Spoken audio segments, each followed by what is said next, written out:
Executive Financial Plan for FY24-28 with a proposed FY25 budget of $111.6 billion. DOT's proposed FY25 budget of $1.45 billion represents 1.3% of the administration's proposed FY25 budget in the executive plan.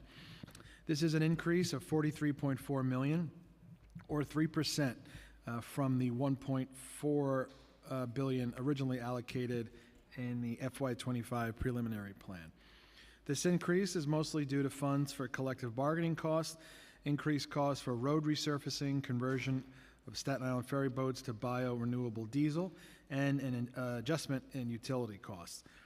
As of March 2024, DOT has 551 vacancies relative to their budgeted headcount in FY24. In the Council's preliminary budget response, we called on the administration to restore $3 million for Vision Zero outreach and education. And we're disappointed to note that this cut was not restored in the executive budget. It's one of our top priorities in the Council. My questions today will largely focus on the capital plan and DOT's federal funding, along with the impact of fake license plates on city revenue, among other topics. The practice of paper and defaced license plates to skip out on tolls and tickets has exploded to where it's costing New York City significant amounts of revenue every year, while also fostering a culture of lawlessness and reckless driving. I look forward to hearing more from the Commissioner and team and how DOT plans to address these issues and more. And I now want to turn to my co-chair for this hearing, Chair of the Committee on Transportation, Majority Whip Savannah Brooks Powers, for her opening statement.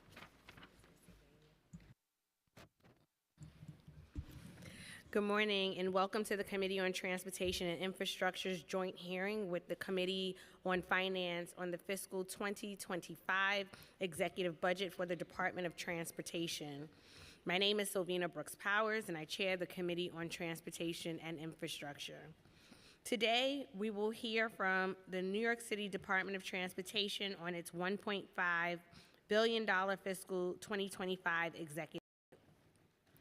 DOT's fiscal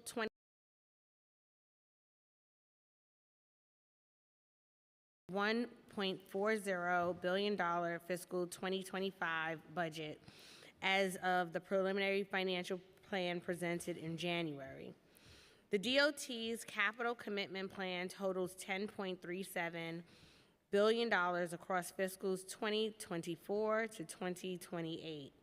This is around a $1 billion decrease compared to the preliminary capital plan. As Chair Brandon indicated, the fiscal 2025 executive budget includes no new needs or PEGs and a modest increase of $43.4 million from several adjustments, including collective bargaining, fuel costs, and road resurfacing. As always, I hope to discuss with DOT how the city can more equitably invest in historically underserved communities across the city, from the Bronx to Southeast Queens and everything in between. I especially look forward to discussing how we can mitigate the potentially harmful impact of congestion pricing on Black and brown communities, the city's slow pace of progress on the streets plan, and the expansion of accessible pedestrian signals, both of which are legally mandated, as well as the impact from the preliminary plan PEG on Vision Zero education and outreach. I would also like to learn more about the implementation of Sammy's Law, which was included in the final state budget. As Adam Clayton Powell Jr. once said, it's time to move beyond the rhetoric and into action. I look forward to better understanding how this year's budget can ensure DOT can meet legal requirements and more effectively serve communities citywide. Before we begin with testimony, I would like to thank Council staff for their hard work on preparing for this hearing.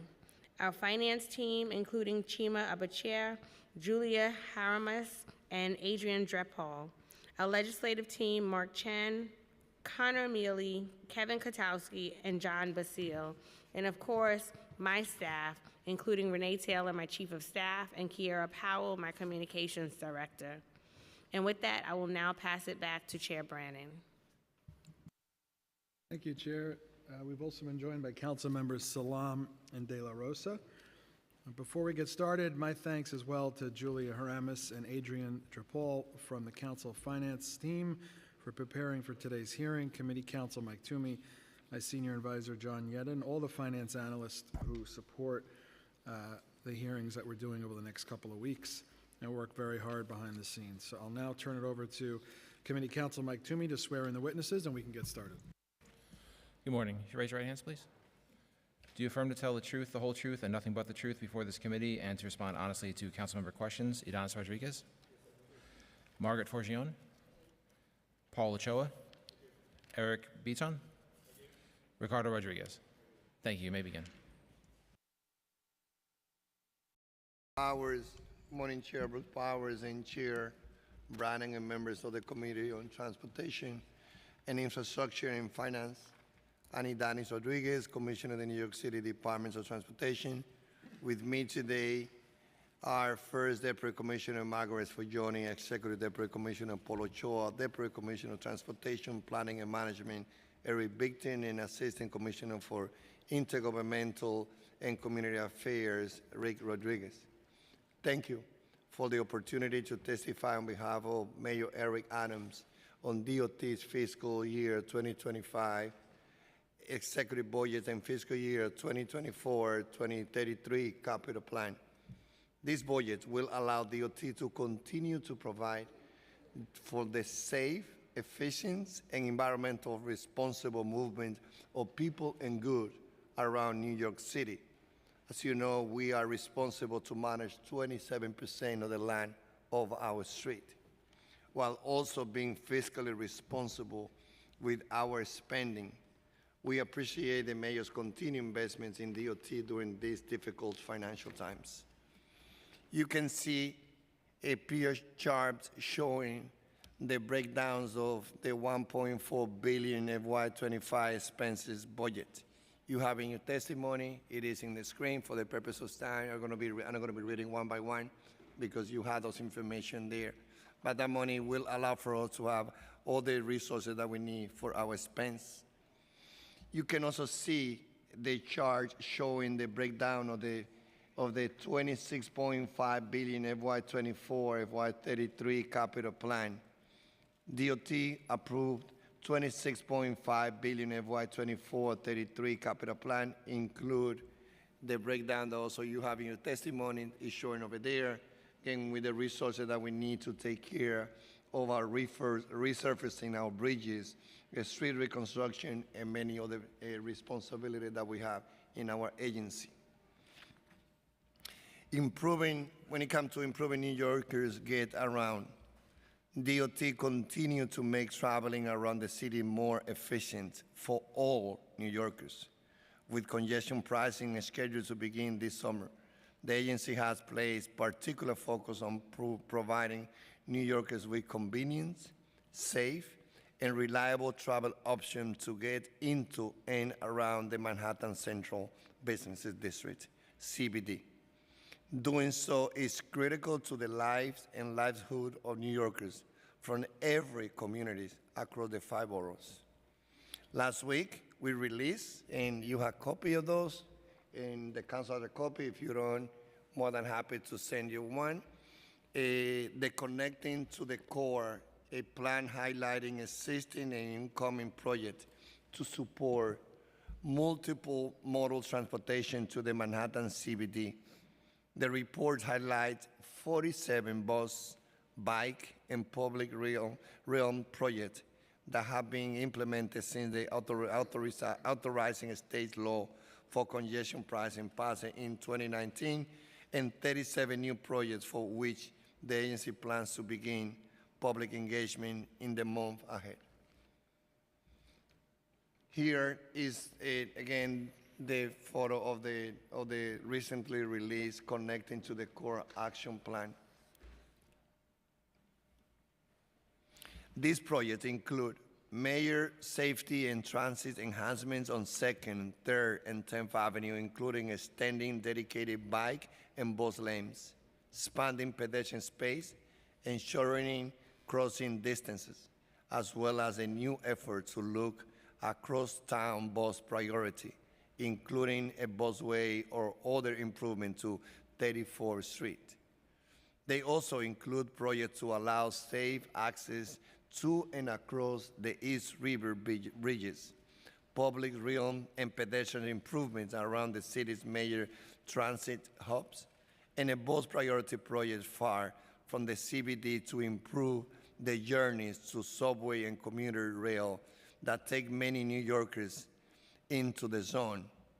Together, these projects will make it easier for New Yorkers and visitors to access everything to Manhattan CBD has to offer while leaving their cars at home.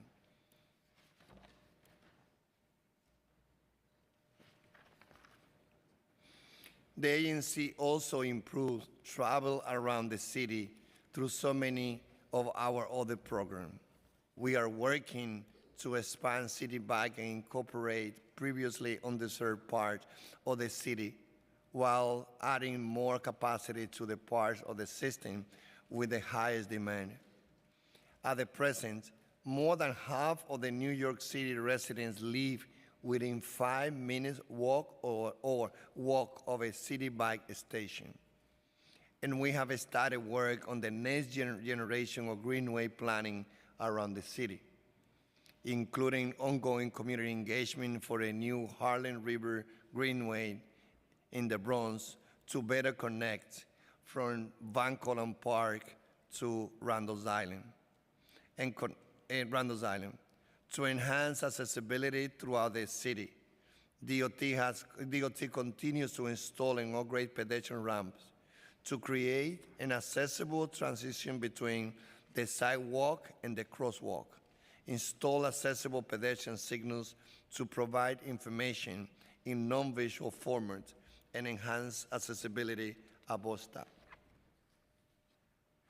In order to keep the mayor's commitment to reserves 1,150 lane miles annually, including 50 bike lane miles, the administration added $8 million this fiscal year and $40 million to the baseline to keep up with the cost in our resurfacing operation. We also continue many critical bridges projects to maintain the city's over 800 bridges in a state of good repair. This includes a project wrapping up later this year that rehabilitates the Westchester Avenue over the Hutchinson River Parkway, which carries the number 6 subway lane. These projects, which require extensive coordination with the MTA, increase the clearance over the highway to reduce the number of bridge hits significantly and added a new protection beam to protect the bridge from any future strikes, enhancing safety on both the bridge and the parkway.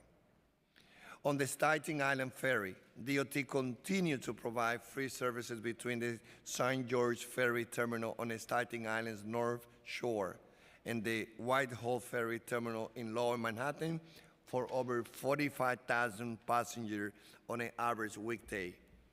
Since 2022, DOT has launched 3 new All-Class ferries, featuring popular passengers' experience upgrades like phone charging outlets, comfortable seating, and an outdoor walking track, as well as enhanced safety feature for extreme weather.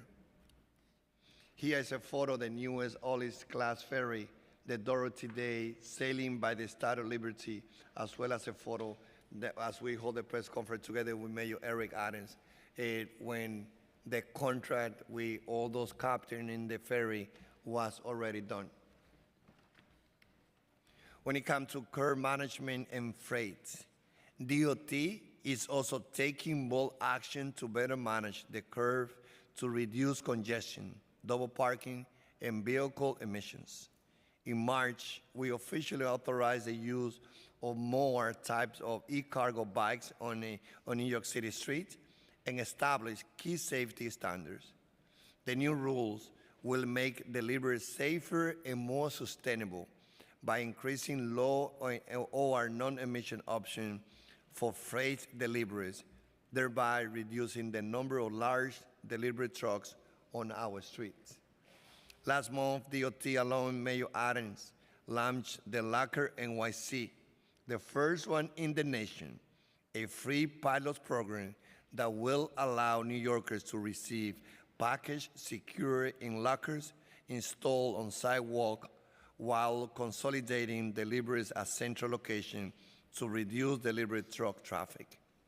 We also announced $6 million in a new financial incentive in our off-hour delivery program to encourage businesses to shift truck delivery to the off-peak hours.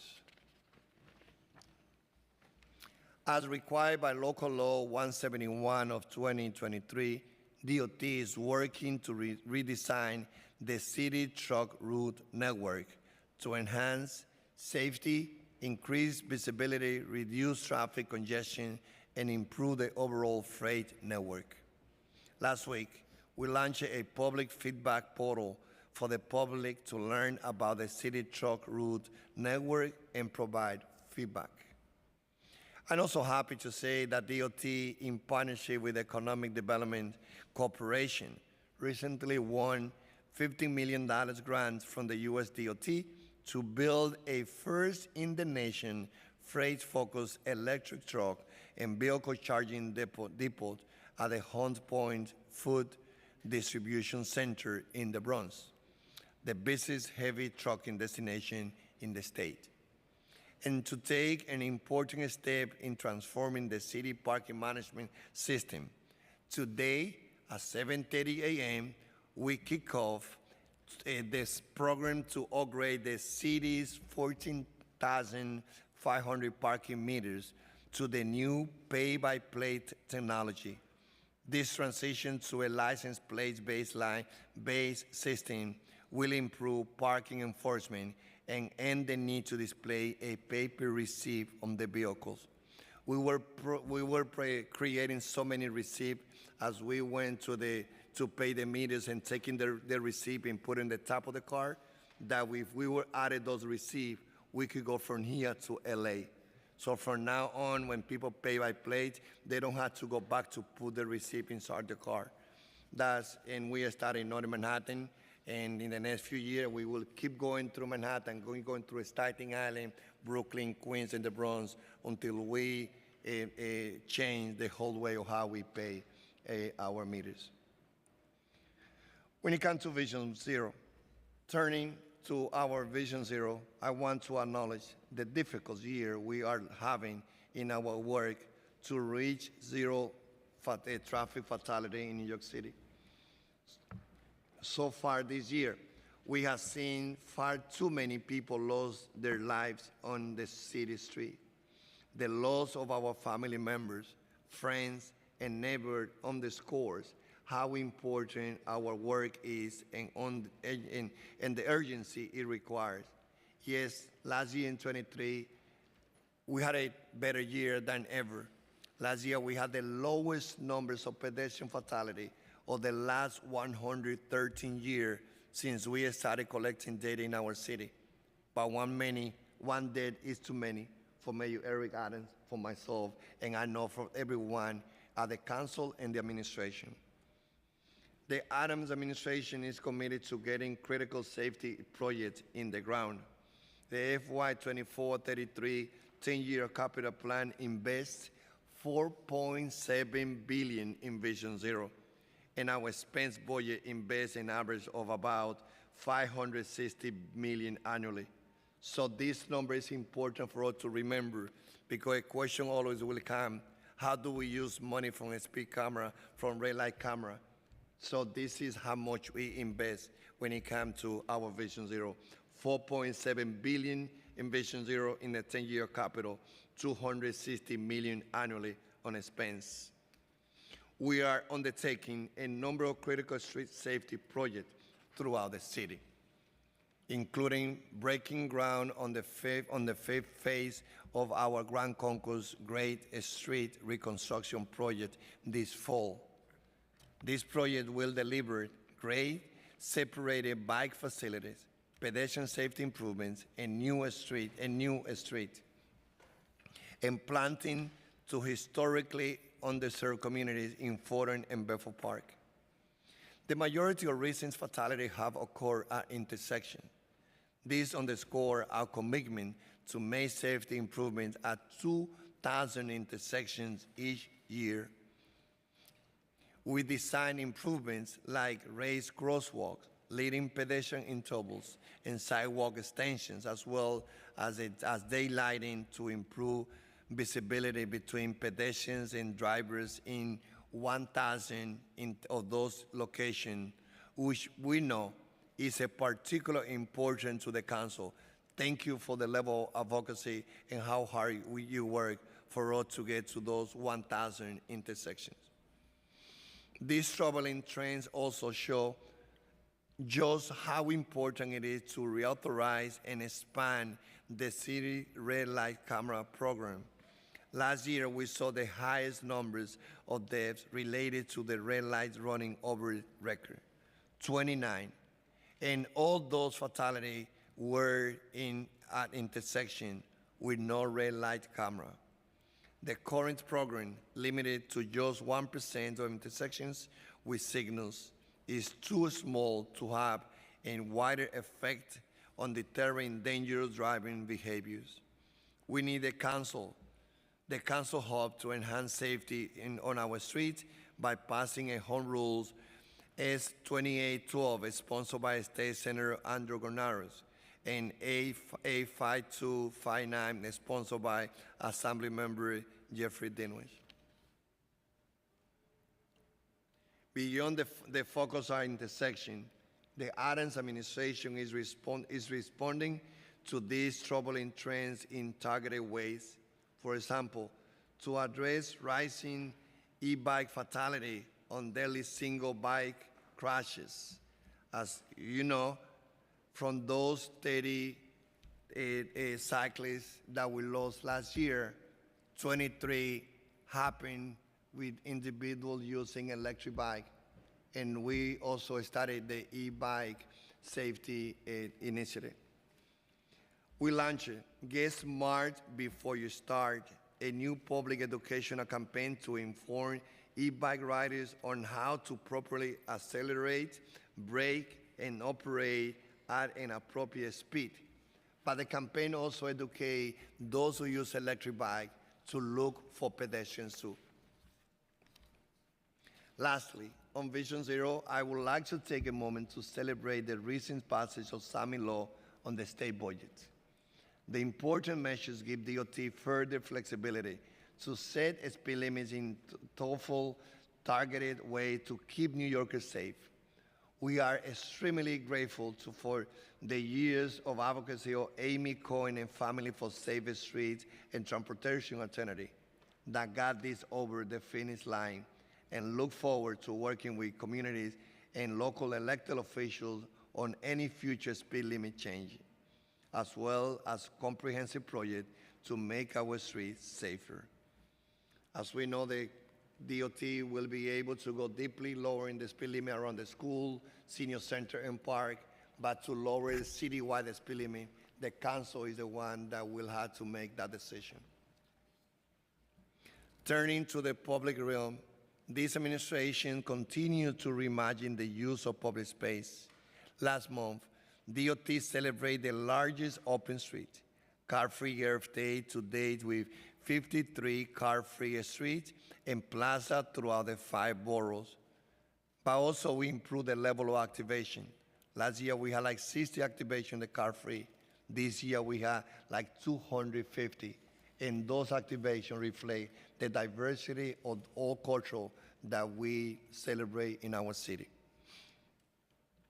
This event, along with our Summer Street program, give New Yorkers a taste of what an open street feels like and motivates them to work with our agency and community partners to create more open streets in their neighborhood.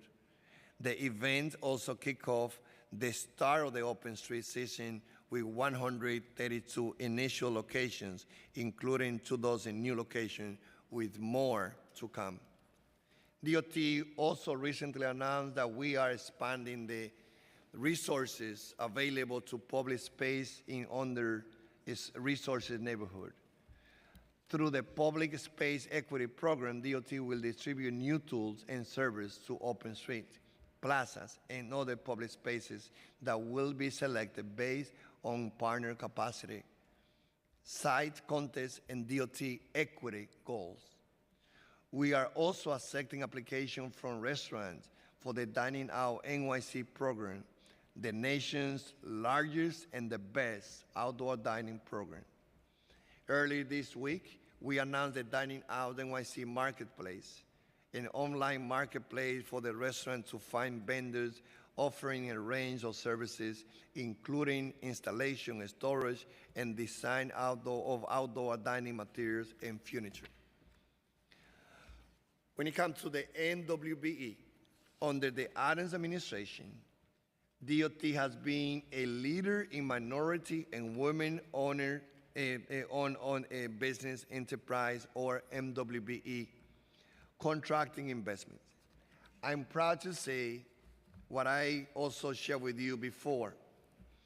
DOT has increased our number of participation rates from 11% in FY22 to 24% in FY23, and by the end of this fiscal year, FY24, we hope to be close to the 30% MWBE utilization goal for the first time.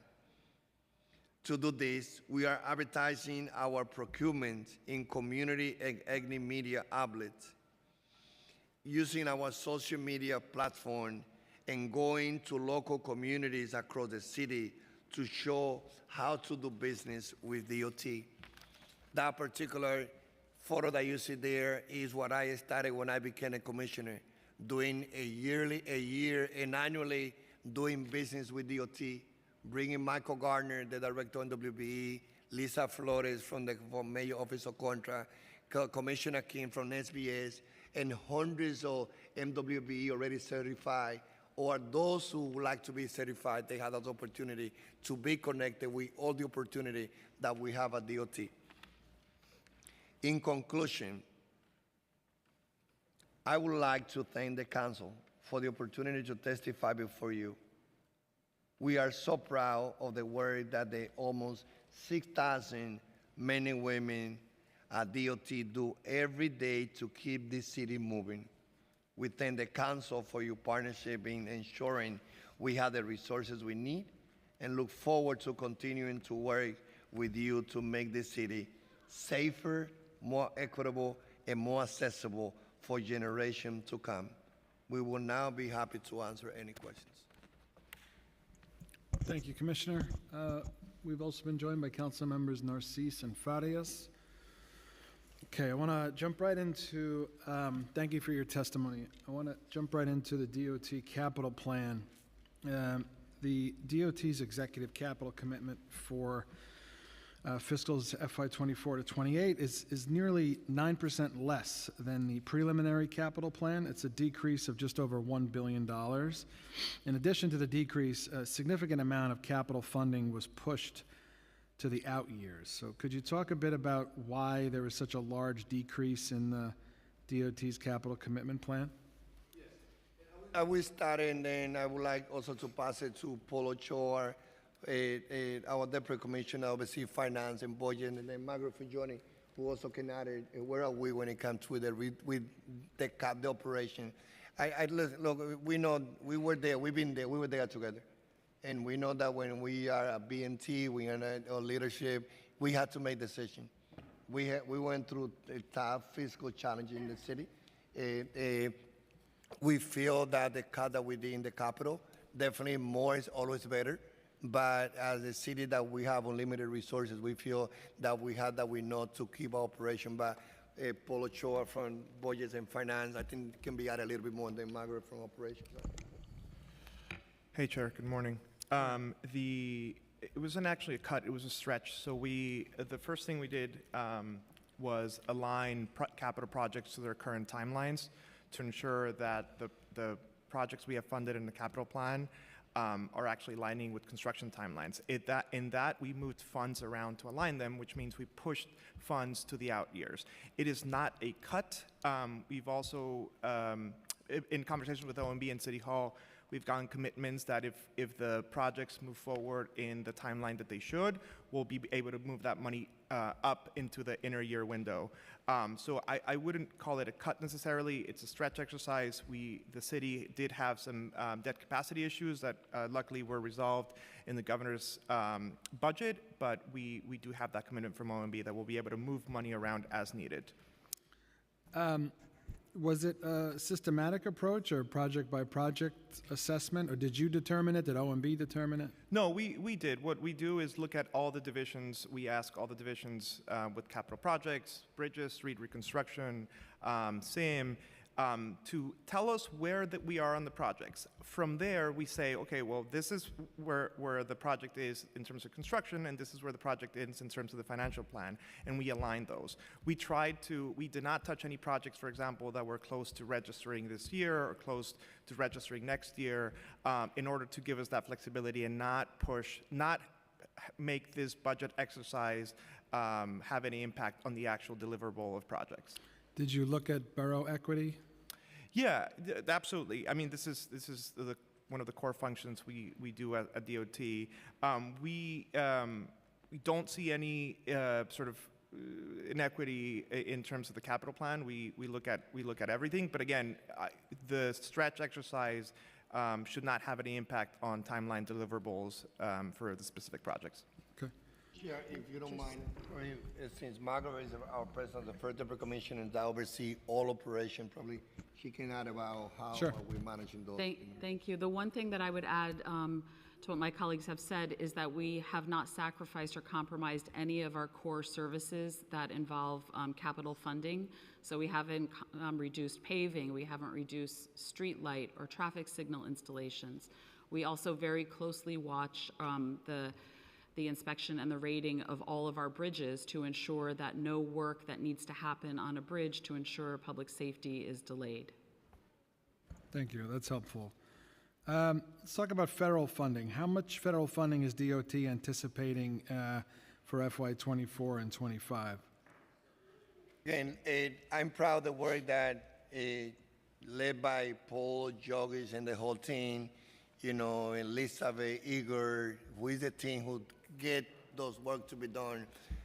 Paul will get into one sharing how much we've been able to get on federal grants and what is our projection for the future. But when I look to our numbers, I think that we definitely are, getting a historical record numbers of federal dollars that we're being able to rain. So, Paul, if you want to share where we have been and what a projection for the future. Yeah, thanks, Chair. So there are several ways we receive federal funding. As the Commissioner mentioned, the Bipartisan Infrastructure Law and the Inflation Reduction Law have brought in hundreds of millions of dollars to the city in competitive grant applications. We've won about $100 million in projects for those competitive grants. We also receive on a year-to-year basis what we call formula funds. These are more traditional funds that we use for paving, for street lights, for staffing of the ferry, for example. I'll pull the exact number that we get from the formula funds. It is substantial. I'll get that number before the end of the hearing. And one thing that I learned being a former chairman is that when Shima and the whole team used to prepare me for the budget, one of the questions was why we had less money by this time than the money that we have in October. So the reality is that in the formula funding, there's some of those money that they will come later on during the year. So a lot of the federal funding, as you know, is very competitive. That money goes through the state. We had to apply through the state.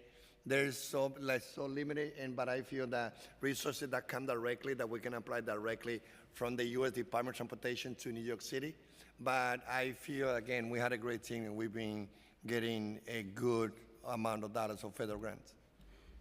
Yeah, Paul, I if do you have could the get us number, Chair. counting. Go ahead. Pardon me. We estimate about $1.2 billion over the next 5 years. And this is just an estimation. The actual numbers come in year to year, as the Commissioner mentioned. Okay. All right, let's talk about road resurfacing. In the executive plan, $8 million in capital IFA funding was added in FY24, increasing to $14 million in FY25 in the out years. According to OMB, this is due to increased costs for asphalt. Per the mayor's management report, the average cost per ton of asphalt in the city was about $52, compared to $73 provided by outside vendors. So has the city considered increasing its in-house capacity for asphalt production and procurement to reduce those costs? I feel that, in Margaret as a first deputy over separation, including the roadway division led by Irene, who is here, she will add it, but I will say that we're proud to say, and this is the thing that when I walk, I was telling Eric, like when we see this photo, for me it's about, that is so interesting when we walk in the street for us to know all the work, not myself as a commissioner, but the men and women they do to take care of our street. And one of them is about the roadway. Like we produce, as you say, our team not only go out and you see them this day during the spring and the summer resurfacing our street, but as you say, we produce 50% of the asphalt. And last year, for the first time in Staten Island, we started mixing plastic to produce asphalt too. So, but Margaret, if you would like to, may add to the chairman. Yes, so as we know, asphalt is gravel and materials that are held together with a petroleum-based product. So as oil prices rise, so does the price of asphalt production. You do point out that our asphalt is cheaper. However, we think the roughly 50-50 balance of producing it in-house versus purchasing it is a pretty good way to go. There's a bunch of considerations that we take into account. Sometimes we need to do service on our 2 asphalt plants, so having capabilities in other places is helpful. And then also having asphalt plants in various locations around the city closer to our paving sites also makes a lot of sense, because in the colder months, we can get the asphalt to the site more quickly.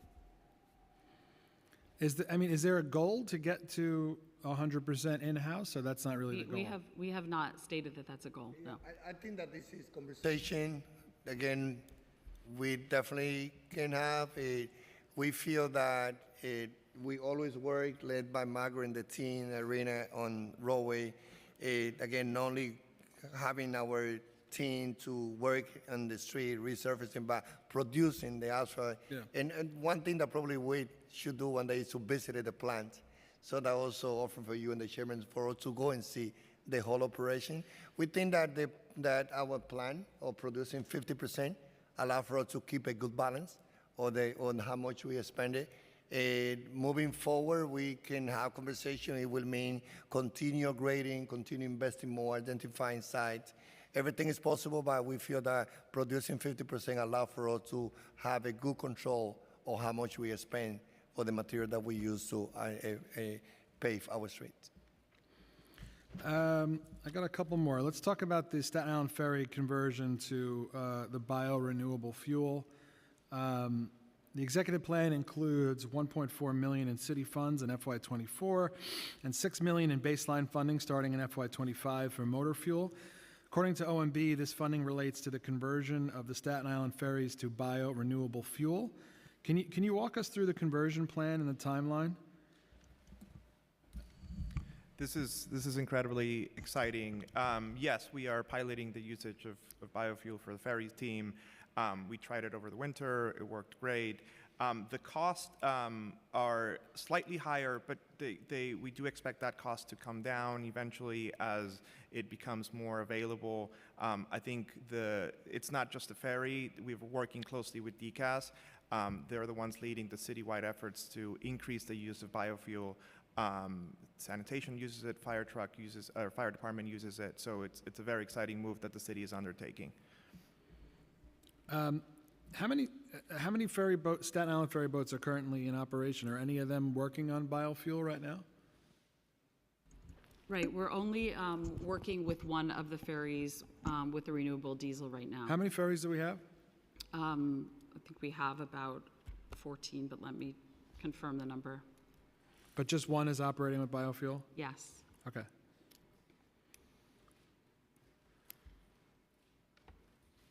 And is there so is the target still 2026 to convert them all? Is that the target? As Paul said, we are working with DCAS. We want to increase the number. I don't think we can say for sure that we'll be converted by that point.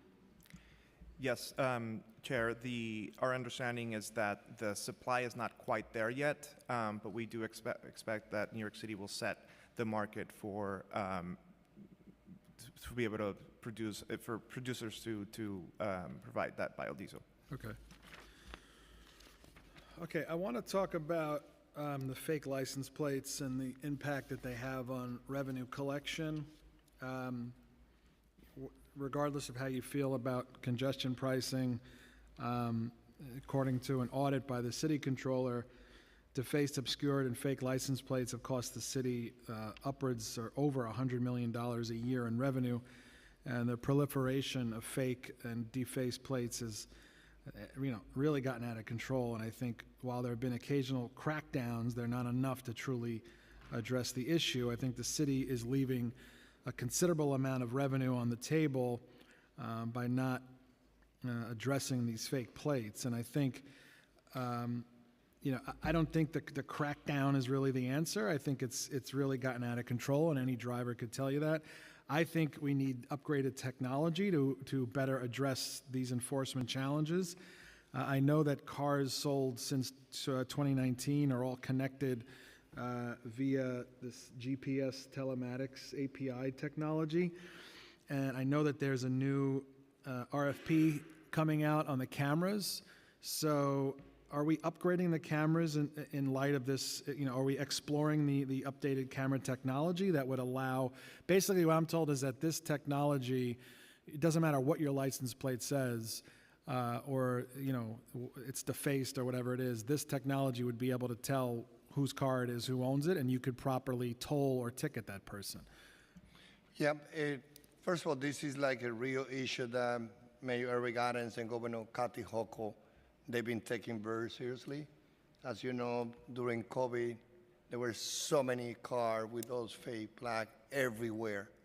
We definitely have seen the reduction. Governor, Mayor, and recently announced they joined a multi-agency task force to crack down on those placard, and those agencies mainly is led by NYPD, the Sheriff Office, MTA Bridges, Tunnels, New York State Police, Department of Motor Vehicle, Port Authority, and Police. So when it comes to how the city and the state is taking this, it's like taking very seriously. But Paul, if you don't mind to also share a little bit about, since we also are working in the process for the new speed camera, we also looking to add new technology in the new camera that we will have in the future. Yeah, thank you, Chair. Is that RFP been released yet? Not yet. It should be released in the next few weeks. I first want to mention, and I always talk about this when we talk about automated enforcement, it's never about revenue, it's about compliance. But it is an issue. I think you're absolutely right, and as the Commissioner said, it is an issue. It does require a state law, and as the Commissioner mentioned, we are going to be working with the Governor's Office. The technology is there. It's called DNA of the vehicle. It's sort of how they talk about it. You can just have a few digits in the license, and with the color and make of the vehicle, you should be able to match the driver. So we are working for that authorization. It is also going to be included as part of the new RFP, as the Commissioner mentioned, that we're going to be releasing for automated enforcement. Yeah, because I think the technology has greatly advanced since basically what we have now is a Kodak camera compared to what's available, right? So our cameras are capable of this technology. It does require a change in state legislation. What's the legislation we would need? It's about, right now, you can only issue tickets for license plates that are fully visible. So the legislation would be about, it's sort of a due process issue that. Okay, we should work on, let's talk about that. Sure. That's important. I'd hate to see that, I'd hate to see us just, if this new technology is available, I'd hate to see us just put out the same cameras that we've got now. Last thing is about City Bike. At the end of City Bike expansion phase 3, which brought bike sharing to the outer boroughs such as Elmhurst and Marble Hill and Sunset Park. Unfortunately, growth has now stalled. Just at the time when you're sort of at the doorstep of other outer boroughs, suddenly City Bike is saying they're broke. What are the obstacles standing in the way of further expansion? I know there's been discussion about city subsidy, but when you look at the map, it looks like the transit-rich areas, they've got all the City Bike they need. But when you get down to, southeast Queens or deep southwest Brooklyn, we've got no City Bike. And conveniently, this is when they say they're broke, just when it's time to expand. So we'd like to figure that out. The commitment of Mayor Eric Adams and us is to connect all community with City Bike and micromobility. As you know, the council, with the previous group led by former council member Rafael Espinal, we passed a pilot project when we started the scooter program in council member Fernando Cabrera district that proved that was very successful. As a former council, I pushed DOT at that time to be showing the administration that we go to the different phases, the administration too, so that we can expand City Bike. And at that time, we went up to Washington High, we went to the Lincoln Hospital. So definitely, we've been seeing a lot of progress. I saw a City Bike at 242nd in the Bronx. It's in places that we never thought it would be when they started with City Bike. It is important that we all understand the benefit of biking. And what we are doing first is working to change the culture. In New York City, a lot of people see biking as equal to be poor. And a car became a symbol of progress. And I share when I was sitting in that side. I was born in 1965. My father had a bike in the Caribbean. But we were told, going by the car, and our people gave us the bike. I know that for Chairman Power, we were riding bike with Henry Garrido, right, in their trip, and I know that they have fun. I was riding a scooter with Council Member David in Israel, in the Holy City, and coming back from there, we saw all the benefit. As I was riding bike with the Minister of Transportation of Ireland, he was saying, a person who rides a bike half an hour every day extends 6 years to their life. So we are educating our people to know bike lane is not equal community being gentrified. Biking is not a luxury. Biking is good for the health, it's good for the environment, it's good for the economy. So one of the things that we are doing is, working with changing the culture. For people to know that no, biking is not only something for the upper class and middle class and people with a high level education. It's good for everyone. Second, we are continuing working, building the infrastructure. I was having a dinner with Henry Garrido from District 37 last week, and he was talking about how he takes the ferry from where he lives in Sunview to come here to his office. But he said, I will have challenge if I use my bike because the bike lane is not there nearby me. So this is the work that we are doing. I feel that we have to continue working together. Again, one, to educate our people about the benefit of biking. Second, expanding our infrastructure, working with City Bike to continue expanding the new phases so that we can connect more community with biking. So do we have a timeline for when we might see that next expansion into the so-called outer boroughs? We are right now in process to see how we expand it. We can get back to you with a time, but we are in conversation. We live in City Bike on even expand, going further with the phase 3. We are on the phase 3. That's where we are so far. Like to add something? I was just going to add that we're also looking at other ways to reach communities, such as expanding our scooter share program, which has been very successful in the Bronx, where City Bike is not present.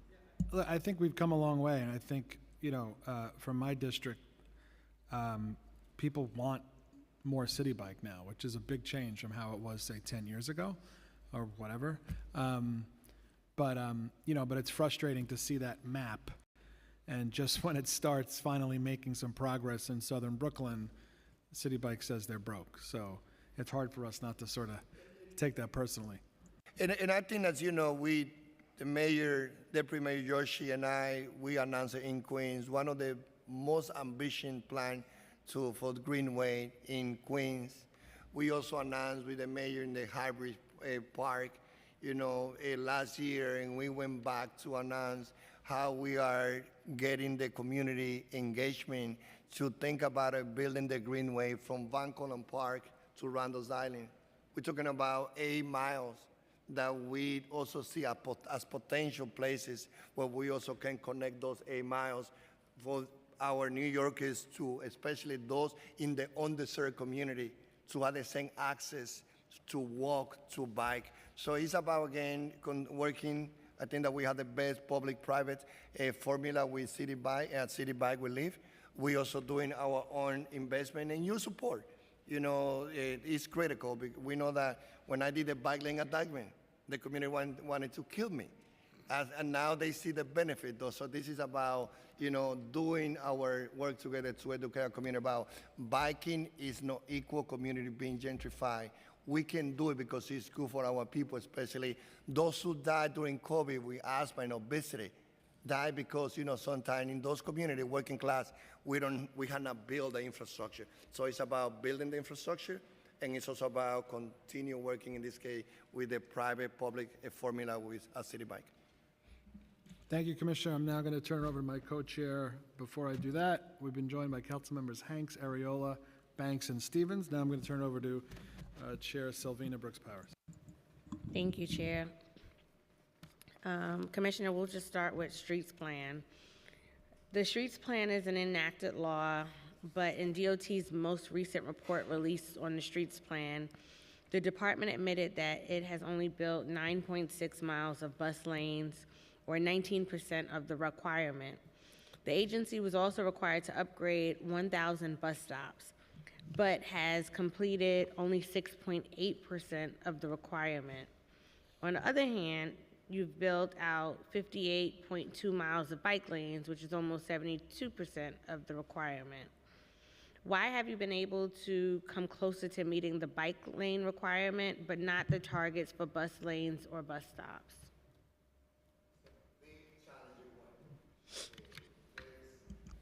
There's some project that, in this case, DOT, we have the whole flexibility to go out and do projects, right? But there's others such as this one that require a lot of different partnership and voices of the community. Look, I was in Portland last Monday, and when I go and I sat on the table in the panel with the leadership of the USA Department of Transportation and mayors and leaders across the nation, everyone is looking at New York City, how we did 32 miles of protected bike lane last year.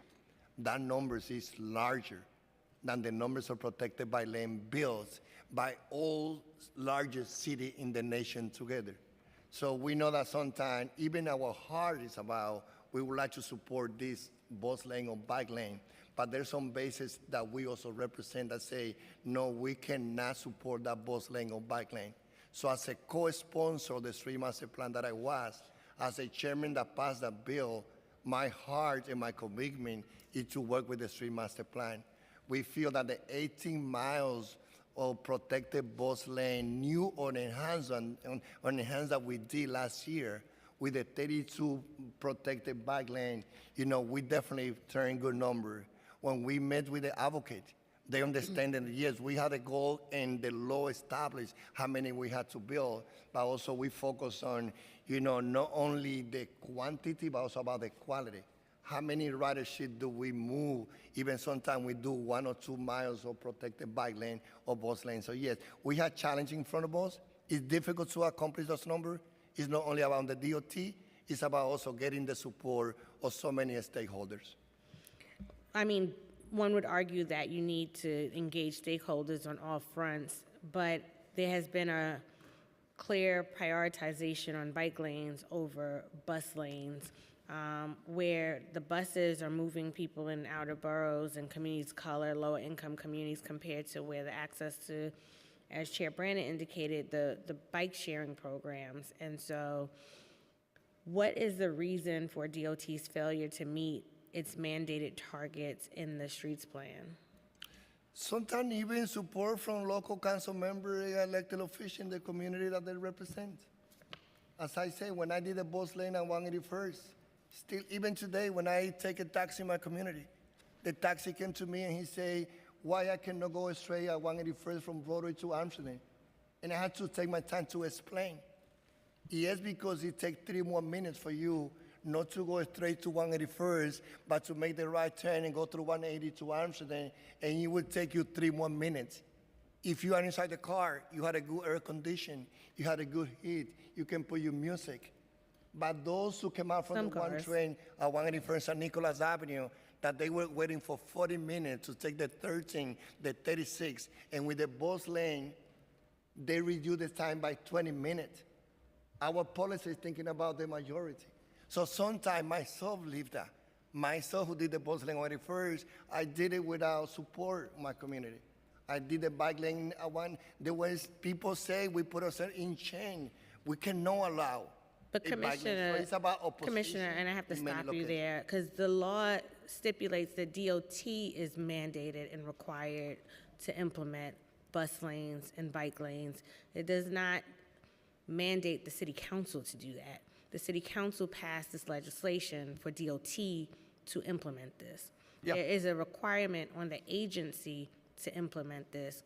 So I don't think that it's fair to continue to deflect onto the members of this body for something that the agency is required to implement. Yeah, you're right. And again, I learned from Gerd Brewer, to go straight and say things as I believe, not try to be the political correct. What I say is, council member, well, let's say we ask each council member to come back to us. Will you support more bike lane and bus lane in your district? And we know that in many council it's difficult because sometimes if you live in a transportation desert area, that people rely on the car. If you go out and presented a plan to do the bike lane, there's opposition, and that's the reality. You could say, well, but DOT, when you want something, we do it. We want to get there to those numbers. And by the way, when we passed the street master plan, we didn't include at that time dining out, which we did it. We didn't include car-free day, which we did it. But So when there's you implemented those, this legislation had already passed and should have been taken into account. So 2020 is always, perfect vision. But however, when we moved on to outdoor dining, and you, Commissioner, advocated very heavily for it because you felt that DOT had the bandwidth and capacity to implement that, it should have been taken into account that the agency is still required by law to implement the streets plan. No, it is. Again, I completely agree with you, and we are not, we are so committed. I can say, and Eric Bitton, who oversees that division, he can share all the great work that we have done it, because I'm proud. When I did the five-borough bike tours, and we were there together, Lincoln and that girl was there, the other council member too, Martes. When I was there with the largest bike tour in the nation, happening in New York City, the second largest one, people from all states plus people from 65 different nations, they just look at us and say, how are you doing this? So what I say, yes, it is the law. And as a commissioner, I take it, and Mayor Adam too, very seriously. I've been also open and transparent to you. Sometimes when I go and have my dinner with you guys, you know that there's challenges for some council members to support those bike lane in your district. So this is about continue working together.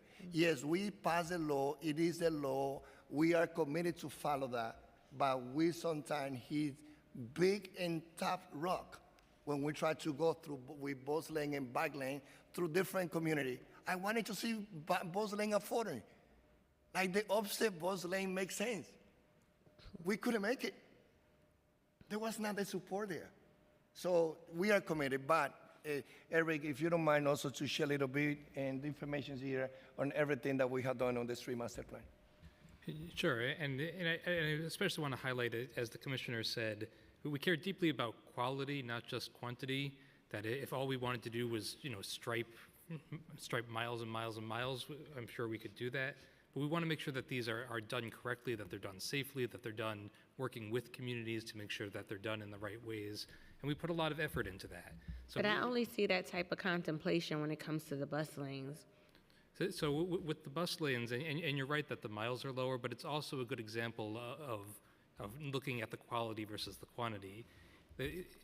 Places where we upgrade a bus lane from curbside only a couple hours a day to offset more hours a day, that doesn't count under the streets plan law. But it's still a really good thing to do because it moves the bus faster. The streets plan also has requirements about camera enforcement for bus lanes, otherwise you don't get to count it.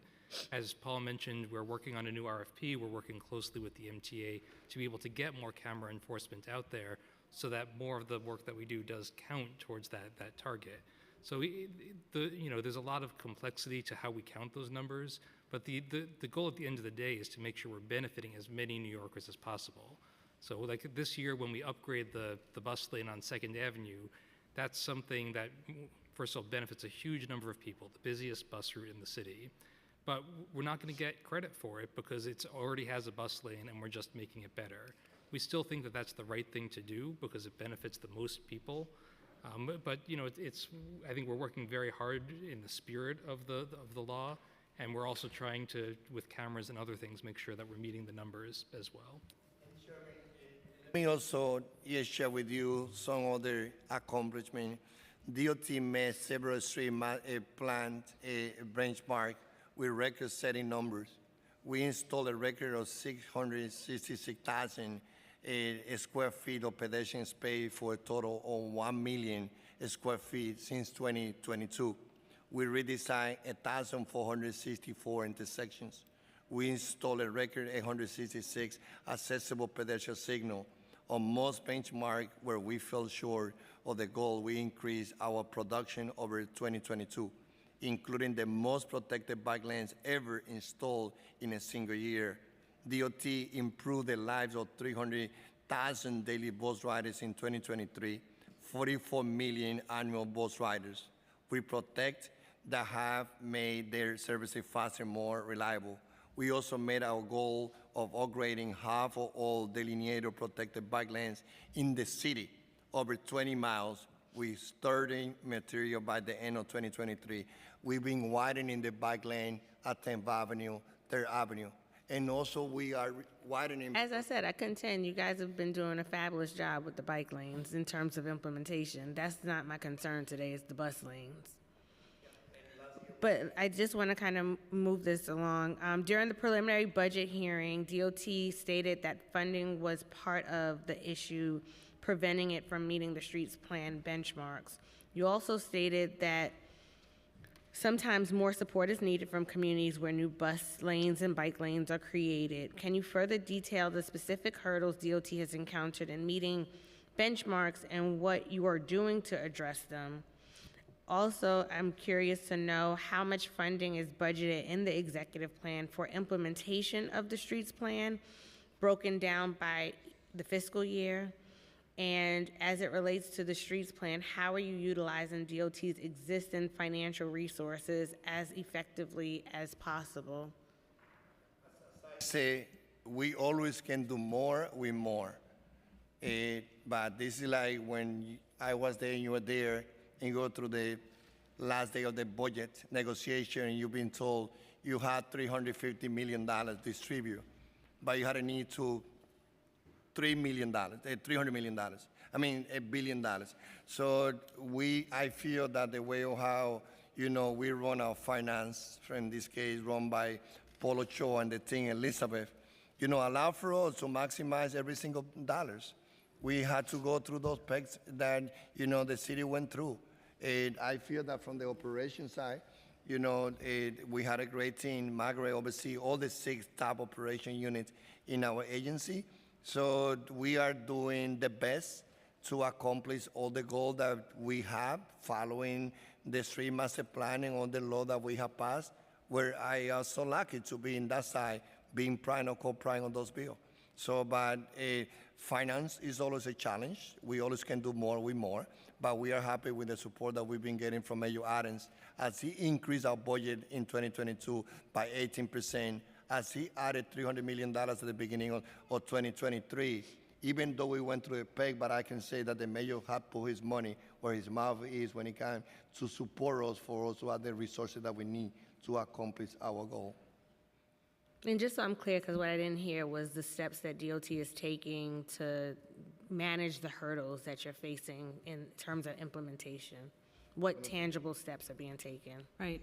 So I want to reassure you that we are constantly meeting and strategizing over all the elements in the streets plan and where we are falling short and what we can do. We work closely with the borough commissioners and in terms of bus projects that you're concerned about, and we're also concerned about, it's not for lack of locations, it's not for lack of ideas of where we can do more. But we work closely with our borough commissioners and then with you, the electeds, and with the community boards to broach the projects, talk about the projects. So the key thing there is we could probably do more if we implemented projects like the commissioner mentioned, say Fordham Road, in spite of strong opposition, okay? And we're not at that point. We know both the council and the communities want us to work carefully with the public and with the neighborhoods. So we're gonna keep hitting it, we're gonna keep pushing it, and we're gonna do more and more every year as best we can. Okay, and I definitely encourage that because I know for me, I talk pretty frequently to my borough commissioner about day-to-day constituent matters, but we haven't really had a comprehensive conversation as chair about what the implementation could look like even in my district and how we could work together with the community to implement it. So as chair, if it's not happening with me, I don't know what's happening with my colleagues. So Okay, we would love to sit with you and have that conversation. I'm We totally really open appreciate it. to that. Thank you. And I want to say this, if I will have the support of every single council member to do the bus lane and bike lane that we need, we will accomplish those goals. I think equally, and I don't want to speak out of turn, but I think a lot of my colleagues feel the same. If DOT approaches this body in a way of collaboration where we are being proactive and having these conversations and bringing community and the members in on the front end, right, and leaving room to make the adjustments and trusting the local climate before implementation, I think you would see a lot less resistance to some of these projects. I want to move on to accessibility. A 2018 lawsuit brought against the DOT concerning the installation of accessible pedestrian signals, also known as APS, reiterated that the department is not upholding requirements under several state and federal laws, including the Americans with Disabilities Act.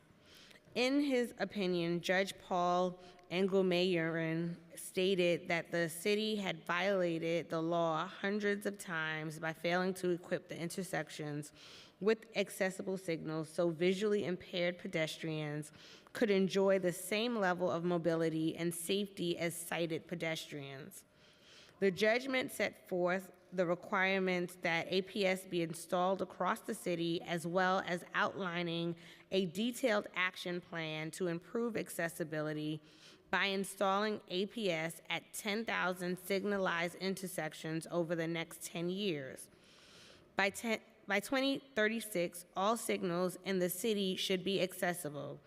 Funding for APS projects in the Executive Capital Commitment Plan total $115.1 million over the 5 years of the plan, which is $15.8 million less than the preliminary capital commitment plan due to funding that was pushed into future years.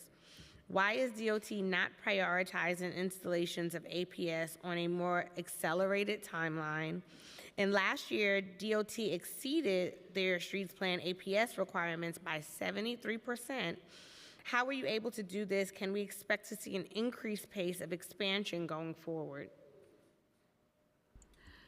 So we very much share the concern about making sure our streets, our sidewalks, and all of our crossings are accessible and safe for the public. This is a top priority for us. So ever since we settled with the court, we have met or exceeded, actually in every year we have exceeded the court mandated numbers for accessible pedestrian signal installation. So to date, we have installed 2,500 APSs. By 2031, we will have completed 10,000 APSs, which is the bulk of all signalized intersections. We will keep going after that. We've also implemented sort of new procedures to make sure that we're hitting this very hard. Every newly signalized intersection has an APS installed with it. So if we have a brand new traffic signal, we're doing the entire intersection while we are there for efficiency. And we have committed the funds that we need in order to get this work done. How many do you expect to install this year, and how many do you expect to install next year? We will install at least 700 this year, and I will get the number for next year. It could be 700 or 800, but we will, in all likelihood, exceed these numbers. And when we laid out the timing for doing APSs, this was something new for New York. We didn't quite know how it would go. But again, we're putting all of our resources into this, and we're exceeding the numbers that we had in the court mandated order. Thank you. I'm going to come back in round two for questions on that. I want to just kind of get through a couple more topics to allow my colleagues to ask questions. I'm pivoting now to Vision Zero. New York City has recorded 78 traffic deaths during the first 4 months of 2024, which marks the deadliest start to a calendar year under the city's Vision Zero program, which launched a decade ago. In the council's budget response, we called on the administration to restore $3 million funding for Vision Zero education and outreach that was cut in the preliminary plan, but it was not restored in the executive plan. Did DOT push for restoration of this cut in the executive plan? And how does the city justify reducing funding for education and outreach for traffic safety when our streets are becoming more dangerous for pedestrians, cyclists, and drivers? As you said, when we lost a loved one, friend, family, and I go and talk to the interfaith community, I say, when family lost a loved one, they come to you religion institution, and they cry with you, and they are asking for support, spiritual support. So definitely Vision Zero is something that is critical, and we have seen that is working. To get the lowest numbers of pedestrian fatality last year in our city, since we started collecting those data 113 years ago, is showing that the work that we're doing is producing good outcome. When, again, the nation had the higher numbers of pedestrian fatalities since the 1980s, we had the lowest number last year of pedestrian fatality. But also, let me give you, last year we lost 55 individual in motorcycle. And as you saw the campaign that we did in the NYPD, going with the education and the enforcement, from those 55 individual using motorcycle that we lost, only 13 have license. And that's why we are doing educational, for them to know how to dress, with colors when they get into the motorcycle, how to get insurance, to work with the Department of Motor Vehicle. From those cyclists that we lost last year, 30 of them, 23 were cycling in electric bike. And 7 of them, unfortunately, they were not hit by a car. They lost their life when they fall, when they hit a wall. So we are not sitting there, and that's where, again, the educational component is so important. For both, educating a motorcycle, we launched a campaign in the social media with the NYPD and the Department of Motor Vehicle, Governor Hochul and Mayor Adams. With the electric bike safety, we also launched a campaign, Get Smart Before You Start, so that people also learn how to accelerate, how to use the brake when they use the electric bike. So definitely Vision Zero had the 3E. One is the engineer. which is led by Eric Bitton, leading a great team, redesigning our streets to make our streets safer for pedestrians and cyclists, and for the most vulnerable, in this case, who are senior citizens. The second is about enforcement, working with the NYPD, using the automatic enforcement, the speed camera. We need the council and us working together to continue working with Albany to renew and to expand the red light camera. This is a pilot project for 30 years. We have 14,000 intersections in New York City, and 44,000 intersections in New York City, and only 13,700 of those have signal. But New York City is only allowed to have the red light camera in one. Sorry, Commissioner, I just want to get us back 115. on. So if you don't mind on the red light camera, because the importance that red light camera save life, I want to highlight that part. And I know that this is something that we have to advocate together. This will expire in December.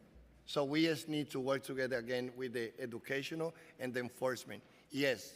I'm sorry, I just want to get us back on track. I need answers to the questions that I actually asked. So to be clear, did DOT push for the restoration of this cut in the executive plan? Yes or no? We definitely had good conversation, support for OMB from City Hall. More is always better. And we maximize every single So dollar yes, to Vision DOT Zero. advocated. We always had good conversation. Again, more is always better. The funding for education of Vision Zero have made an important positive impact. And to be clear, how does the city justify reducing funding for education and outreach for traffic safety when our streets, as we all know, have become more dangerous? Not looking at last year's numbers, but there were 78 traffic deaths in the first 4 months of this year. So I just want to know, what is the justification from the administration for this cut? Well, listen, the administration has to make a tough decision. And if we will be, leading the administration, it has to be fiscal responsible. Sometimes decision is taken that they are not popular. Sometimes, when any peg is happening in any areas is reduced, what we do is to focus on the more in-house to maximize every single dollar. But again, more is always better.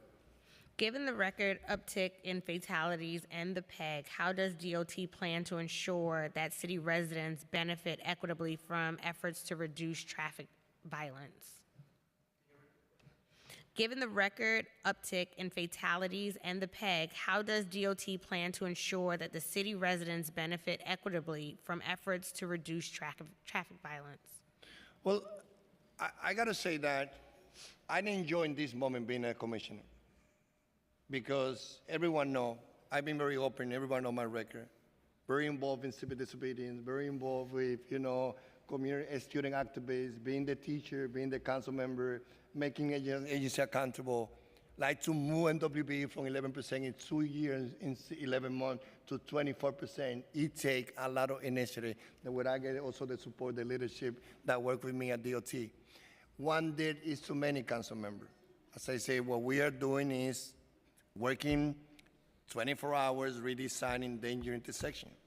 As a council, we pass a bill where now when there's a crash and someone ended in critical condition, NYPD respond for the criminal investigation. DOT, we, the council, when I was there, mandated DOT, now we're accountable to do it. DOT had to send someone when there's a crash.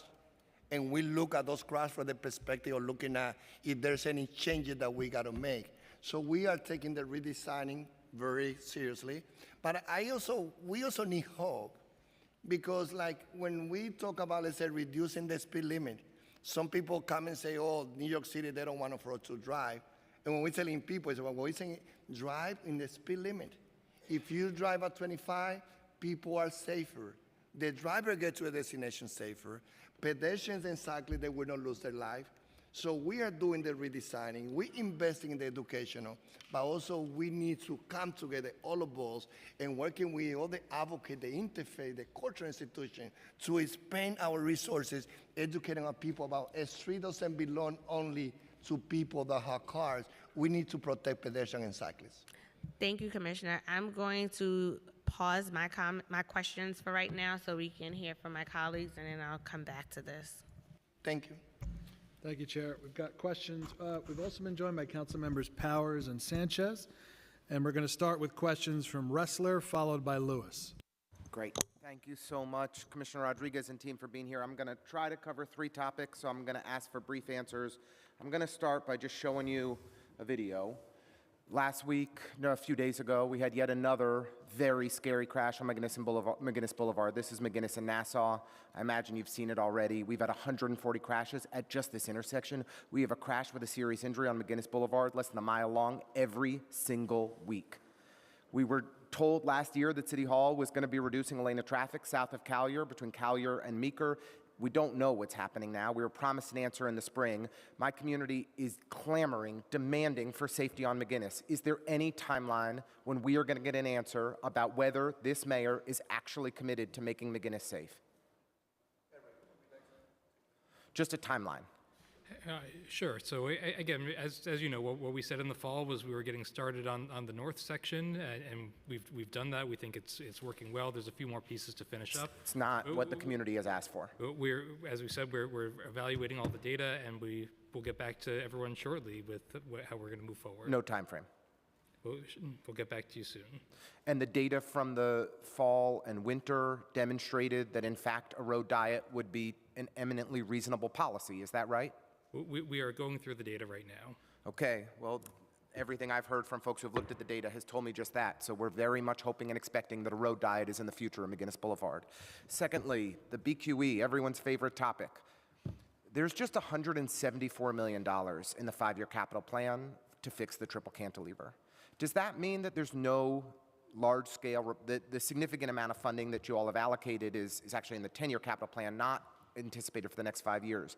Does that mean that without the federal funding that the city's application was rejected for, that we're expecting for major capital work to begin within a 5-year time frame? Thanks for that question, Council Member. Good to see you. Thank you.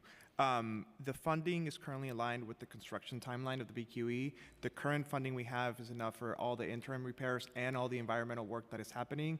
The stretch that we did will not impact at all the timelines that have been discussed. So you're expecting the major capital work that the administration is hoping to pursue to be 5 years out from now, between 5 and 10 years from now? The timeline, the current capital timeline of calendar 28 start is what we are operating under currently.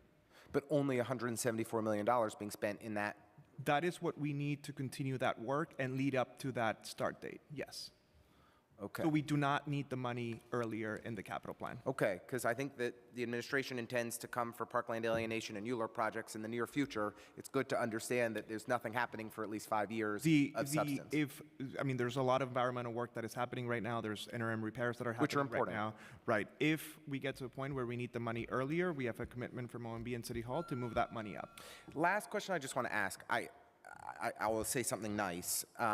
I generally really enjoy working with the Department of Transportation. So thank you, Commissioner Rodriguez and team, Paul, Ricardo, Margaret, Eric, and Keith, and everyone else, Danielle. We all appreciate the partnership in District 33 between DOT. One of the areas that I've been concerned about is lighting. Like, we'll get a traffic signal approved. What's the average time it takes to actually install it? And Deputy Commissioner Forgione, might you answer that if you have that? Like, it is. The timelines are just bonkers. We are seeing in the lighting areas in particular less responsiveness, less effective partnership than we see in many other areas of working with the agency. I'm just wondering, is this on your radar as an area of concern? Is there anything that we could do to help be supportive? We've got some legislation to increase pedestrian lighting that we're really excited about. I'm happy to dig into this further with you. Are we talking about traffic signals or Traffic signals streetlights? in particular are the area of concern, but I will tell you, I've got streetlight contracts that we've been waiting years. We've gotten approval 3 and 4 years ago from DOT for streetlights in an area and still no progress. Livingston, I can give you a long list, Montague, Brooklyn Heights, but we really need help and attention on both street signals where the delay from approval to implementation is significant, and on pedestrian lighting where it's taking years, 3-4 years, before approved projects are actually getting implemented. Okay, so the good news on traffic signals is that we have an increased level of funding, which will allow us to install about 200 per year. So that is a great improvement over what we've had previously. What was it previously? I don't have that offhand. And Do you we have the timeline from approval to implementation of what you're looking at right now? Well, it fluctuates depending on the number of requests that we get, and we do get a large number of requests. We have recently streamlined some of our review processes in order to be able to do them more quickly, so we expect that to go down, so we can get the exact numbers of I'm months happy to hear that review you're and already install. looking at this But and making we progress. agree, it's our priority once a signal has been approved to get it installed ASAP. Thank you. And on the pedestrian lighting and just the extraordinary delays that we face there from project approvals to actual implementation, is there anything you can say about how more is So being it's done? funny you say that because just this week, we were kind of focusing on that internally, what we can do to expedite some of the contracts that we Great. already have. We agree that that needs to happen more quickly. Well, as I said, generally, really appreciate the partnership with DOT. Their BQE and McGinnis aside, you guys have been a very responsive and agency for our concerns in District 33. The lighting issue is one where I think we can do better, and I'm happy to hear you're already looking at it. So thank you all. Appreciate your time. We've also been joined by Councilmember Moya on Zoom. Now we have questions from Councilmembers Lewis, followed by Carr. Thank you, Chair. Commissioner, thank you for being here with your team, and thank you for hosting the Commissioner in our borough and Councilmember Narcisse's district a couple of weeks ago. We appreciate the time that you spent with us in Trinity Jam. I have 3 questions, one on capital projects, pedestrian safety, and Brooklyn bus redesign. So Commissioner, you and your team came out to our district March 2023, where residents have been experiencing the most amount of challenges with infrastructure in our neighborhoods. Out of 2 sites where DOT informed us of prioritizing on their capital plan, we still are waiting on some type of resolve. In fact, the most common complaint from constituents have been contacting my office after receiving little feedback on a project ultimately returned as requiring a capital reconstruction will actually be completed. That's the response we got back. So I wanted to know if we could get a reasonable update on the record on the Nostrand Avenue and Avenue L case that was created in last year. So there's hazardous flooding conditions in that corridor, and Chair Brooks Powers also visited the area, which creates a very hazardous condition for those that are either entering the synagogue or attending the middle school across the street. In addition, can we get a reasonable update on the capital reconstruction roadways of Nostrand Avenue, Farragut Road, and East 29th Street that also have flood conditions that are exacerbating in that area? Now I'm going to go on pedestrian safety. The administration is currently budgeting $312 million for safety projects in our district, ranging from accessible pedestrian signals, left turn signals, and Vision Zero safety improvements. Over the past year, I've been receiving an increasing amount of complaints from the community regarding the timing for street safety projects and studies to be completed. So I wanted to know, does DOT plan to use the increase in funding from FY24 as one of the few agencies not receiving cuts in FY25's executive budget? And can we get a commitment from DOT to expedite these critically needed resources to often propose issues that we're having in our community? And the last question is on the Flatbush redesign that we've been discussing over and over again. I wanted to know what the plans were moving forward, since we're going to be experiencing some traffic safety infrastructure changes. There are community boards that have said that DOT has not met with them. We've met with 1 out of 3, and Flatbush takes up at least 98% of the district in the area where you guys want to change. So just wanted to know if we could get feedback from all of you on what those next steps will look like. Thank you. The part related to Flatbush, I will let Eric Bitton, our Deputy Commissioner from the Planning Division, to take on it. Overall, you know, I don't want, as you know, I think that I have visited most of your council districts, or we have met when I had done the commission in your borough.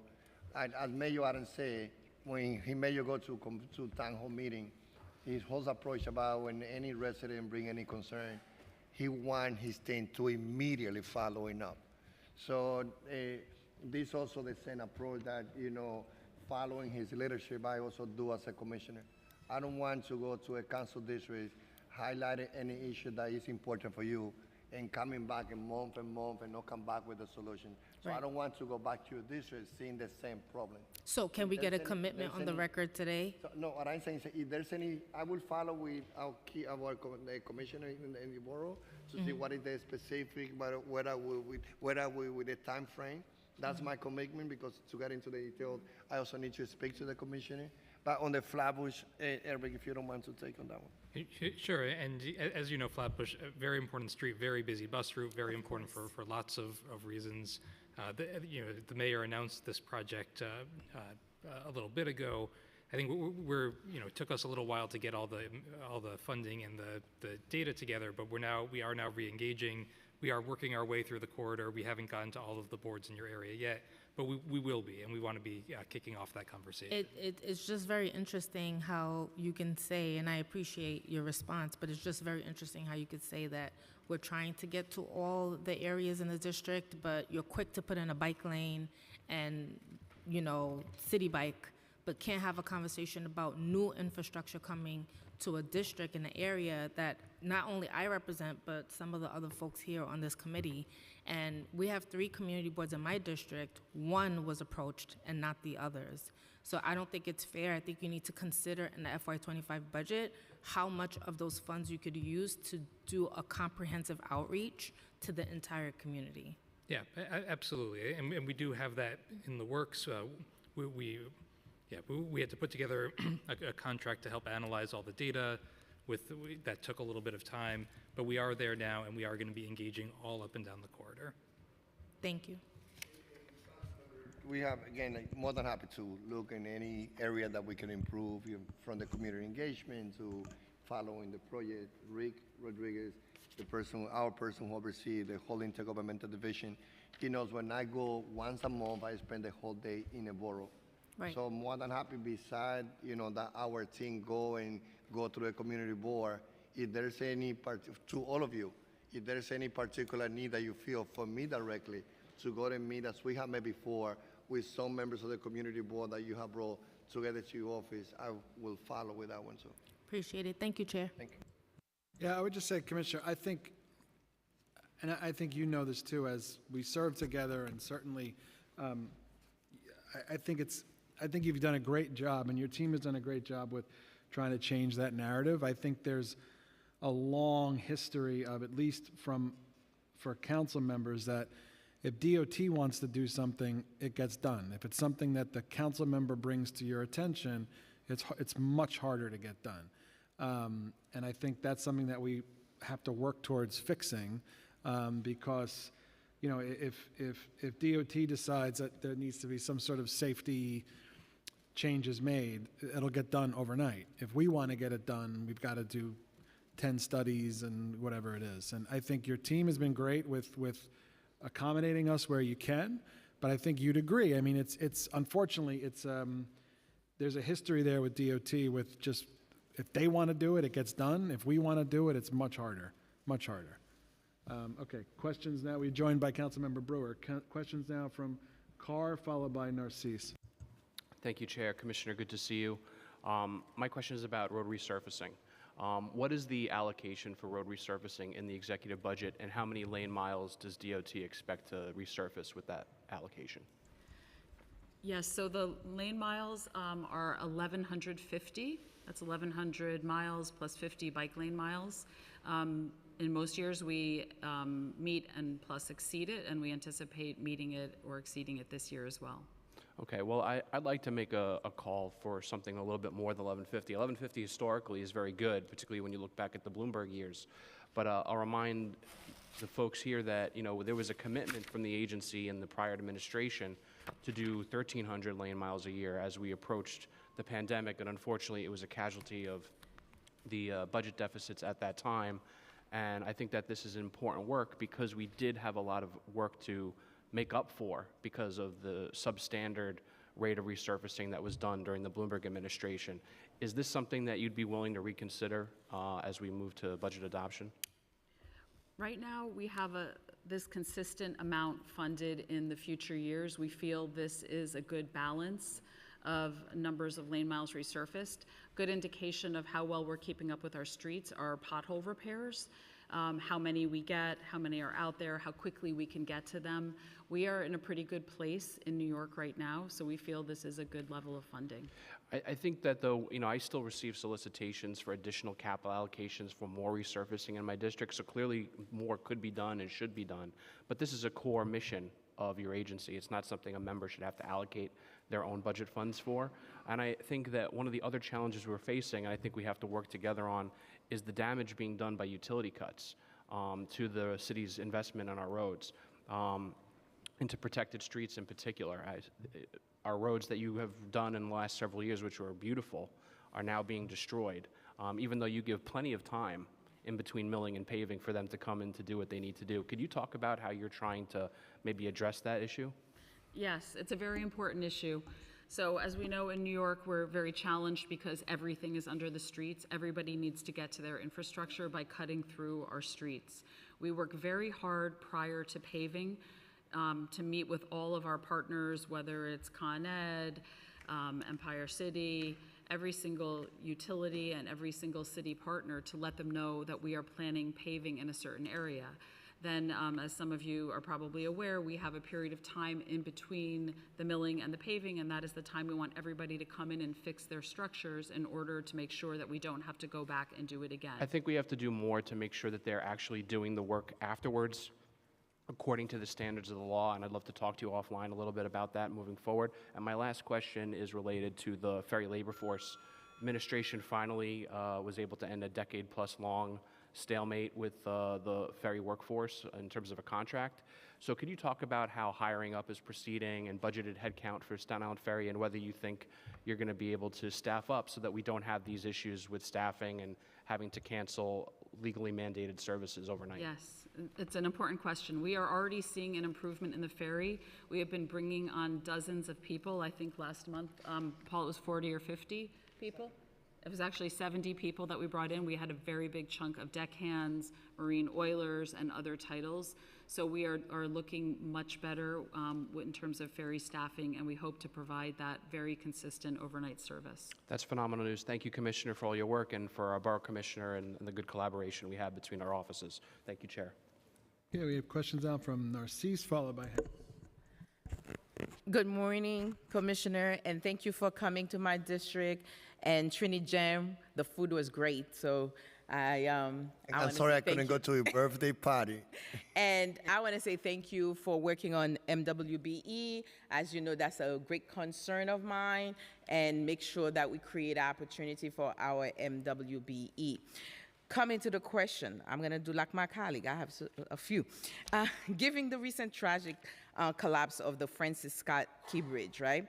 Can you detail what measures are currently, I read some here, but currently in place to ensure the structural integrity of New York City bridges?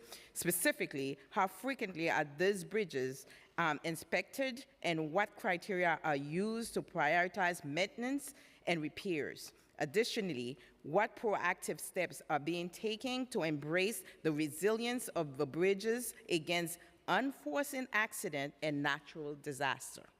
And before you answer, because I'm going to take my time, in the executive budget capital plan, funding for the Broadway Bridge Harlem River project is $9.6 million less in fiscal 2024 as compared to preliminary capital plan. What is the scope of this project?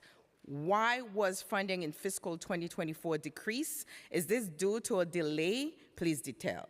What is the project timeline? What is the estimate completion date? Keep that in mind. Given the historical support for establishing a ferry service in Canarsie, I want to answer some question on that one, both from my office and Mayor Eric Adams during the tenure as a Brooklyn Borough president. Can you, because he was big for that one, can you clarify whether the current budget include any allocation, if you can, for examining or initiating ferry services in Canarsie? I think I have one more that I was struggling with. Do the current speed, I know it's a lot, do the current speed traffic cameras provide real-time live locks in to traffic conditions? Two, how does the DOT and the speed traffic enforcement vendor determine new locations for cameras. Thank you. I know it's a You did the same thing that I used to do. Let me throw those points in my 3 minutes. No, yeah, so thank you. And, I will answer a few of those, and then Margaret and Paul, they can also complement it. When it comes to what happened in the bridge, it will not happen here in our bridge on the DOT. New York City DOT is responsible to manage almost 800 bridges and tunnels. All those river bridges are under our responsibility. Of course, not the Verrazano, not the GW. So in our bridges under our responsibility, it would not happen because those type of boats are not allowed to go through the water in those bridges.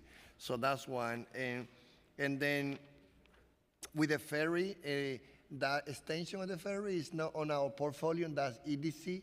We only manage the Staten Island ferry and the ferry that connected to the Hard Island. But the other, like, and Mayor Aaron, when he was in Staten Island, he's so clear on when he talked to Jimmy Otto and he say, we've got to figure out how to do it.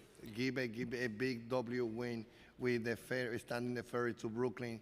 But again, that's EDC. Margaret, if you don't. If I may, anyhow, the way the transportation's going, when you live in transportation desert like ours, and that's why so many constituents against bike lane and all of this. By the way, it's a culture. We need to start it from kindergarten to get our kids in the culture, providing bicycles, providing their helmets until we get to that point. We have a long way to go, but I'm not against the start because we need that. I always say that. I'm for bike. Like you say, my grandfather was biking when he was 98 years old, so I'm into bike.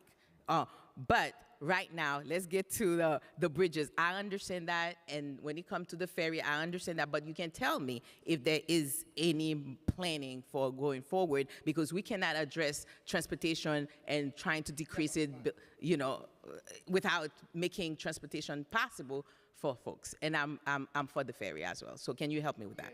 So what I say that EDC is the one who manage our NYC ferry, is not DOT.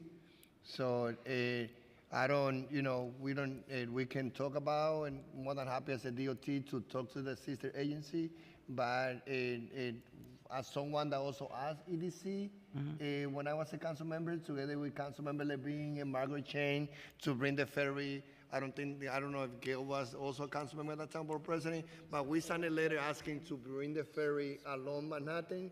But EDC is the one that run the number, say no, the number doesn't make it. So the extension of the ferry there is not the Staten Island ferry, that's the EDC ferry. I know, but I still want your input in it, because if we can get the bike lane, we're gonna get all that, we have to keep in mind, this is a transportation. And if you don't want to share your knowledge on that, that's fine, we can take it off. Oh, no, I believe that using our water, to move people and goods Yes. is that's a present and the future. That's So right. definitely, I think that when we look even our NYC ferry today, if you think about 20 years ago, like it's a big improvement. So any opportunity that we can look at it to expand, connecting, community with the ferry, I think this is good for the city, it's good for everyone. I'll answer two of your questions, then Paul will answer about the Harlem River Bridge funding. So you asked about bridge inspections. How can we make sure we're taking care of our infrastructure? Every 2 years, every bridge is inspected by a licensed engineer by the state. We work really, really closely with the state. They immediately give us any conditions that they have found. These conditions are called flags, and we address them immediately. Generally, we are excellent at predicting the deterioration level of bridges, so we seldom have any surprises in these biennial inspections. However, if there's any condition, we address it right away, and if we have to adjust where that bridge is in the capital program for repair or replacement, we will do so. So we have a whole system of categorizing bridges into different categories, good, fair, poor, and scheduling that work. Did you ask about? I have a line of question on there. That's what I was about to tell you. Yes. The one in Bridge Harlem River, that's the $9.6 million was allocated for 2024 fiscal year. as compared to the preliminary capital plan? What is the scope of the projects? And why was funding in fiscal 2024 decreased? Is this due to a delay? So if you can detail that out, what is the project timeline? What is the estimated completion date? Yeah, I can talk about the movement of the funds. There are generally two reasons why we move funds from the inner years to the outer years. One is if the contract was over and there are any funds left over. This is usually in the hundreds of thousands. It's not that much. We move them to the out years to sort of park them there and leave them for future projects. In this case, the second reason is to better align with project timelines, which is exactly what happened in the Broadway Bridge. It was not a cut. It is just to align, as I mentioned, with the project timelines. I can get you the timeline of the project and the scope of the project before the end of the hearing, if that's okay with you. But it is not a cut. It is just an exercise that we do to align both the construction timeline with the capital budget timelines. Okay, what is the estimated completion date? That's You're gonna get the timeline, the total timeline, I'm gonna give you the expected the completion project timeline. and the Correct. the completion of the project. Okay. Okay, and last, for our cameras, were you asking how we site the cameras in different neighborhoods, how we select where we put them? Yeah. Right, very good question. So all of our camera placement for speed and red light cameras are data-driven based on the incidence of speeding, red light running, crashes, and injuries. For the speed camera program, we also have 750 zones that we place the cameras in across the city. One very key point I want to make about our program is we don't have revenue sharing, meaning the contractor that we work with does not make money for every violation given. There's no incentive to give too many violations or to make money in that fashion. They get paid a flat rate per camera. So I don't know if you have any further questions. As that compared to the timeline, I mean, the time of the traffic is compared, like when you take the picture, can we tell how is the traffic going in that area? Sometimes you find that you already engage and you get a tickets, and you're, a few of them sometimes. Okay. If you have any locations that you want to talk more about, we're happy to talk about it, but the way they're designed is that you have the opportunity to stop on the yellow rather than proceed through, and you will not get that violation for red light. But if we can sit down and talk to you exactly about the number of seconds and the timing, if you want to dig into it deeper with our traffic folks. All right, I think I stopped there. I took two. Thank you, cheers. We've been joined by council members Hudson and Ayala, and now we have questions from Hanks, followed by Areola. Thank you, chairs. Good afternoon. Good afternoon. I have two questions. Just to follow up on the speeding and red light cameras. It was always perplexing to me why there aren't sufficient signage that alerts people that there's a speed light camera in order to really modify that behavior, as opposed to speeding and then getting a ticket in the mail. I think that would go much further as to modifying behavior, as opposed to, you know, most of us think it's a money grab. So if we really want to modify behavior, like yellow lights, if you don't have your phone on that is giving you directions where it says speed light camera ahead, then you notice to slow down. So the signage is not sufficient. So I just wanted to know, is there any thought to making the signage and alerting the public that there is a speed light camera, as not to speed through the camera, get a ticket, and then risk harming someone? As I said, the red light camera is a pilot project of 30 years, which doesn't make sense to just continue being a pilot program, and that's why, and the support of everyone is so critical. We do have sign-off. People near any enforcement, automatic enforcement, red light camera, or a speed camera, there's a sign around those locations.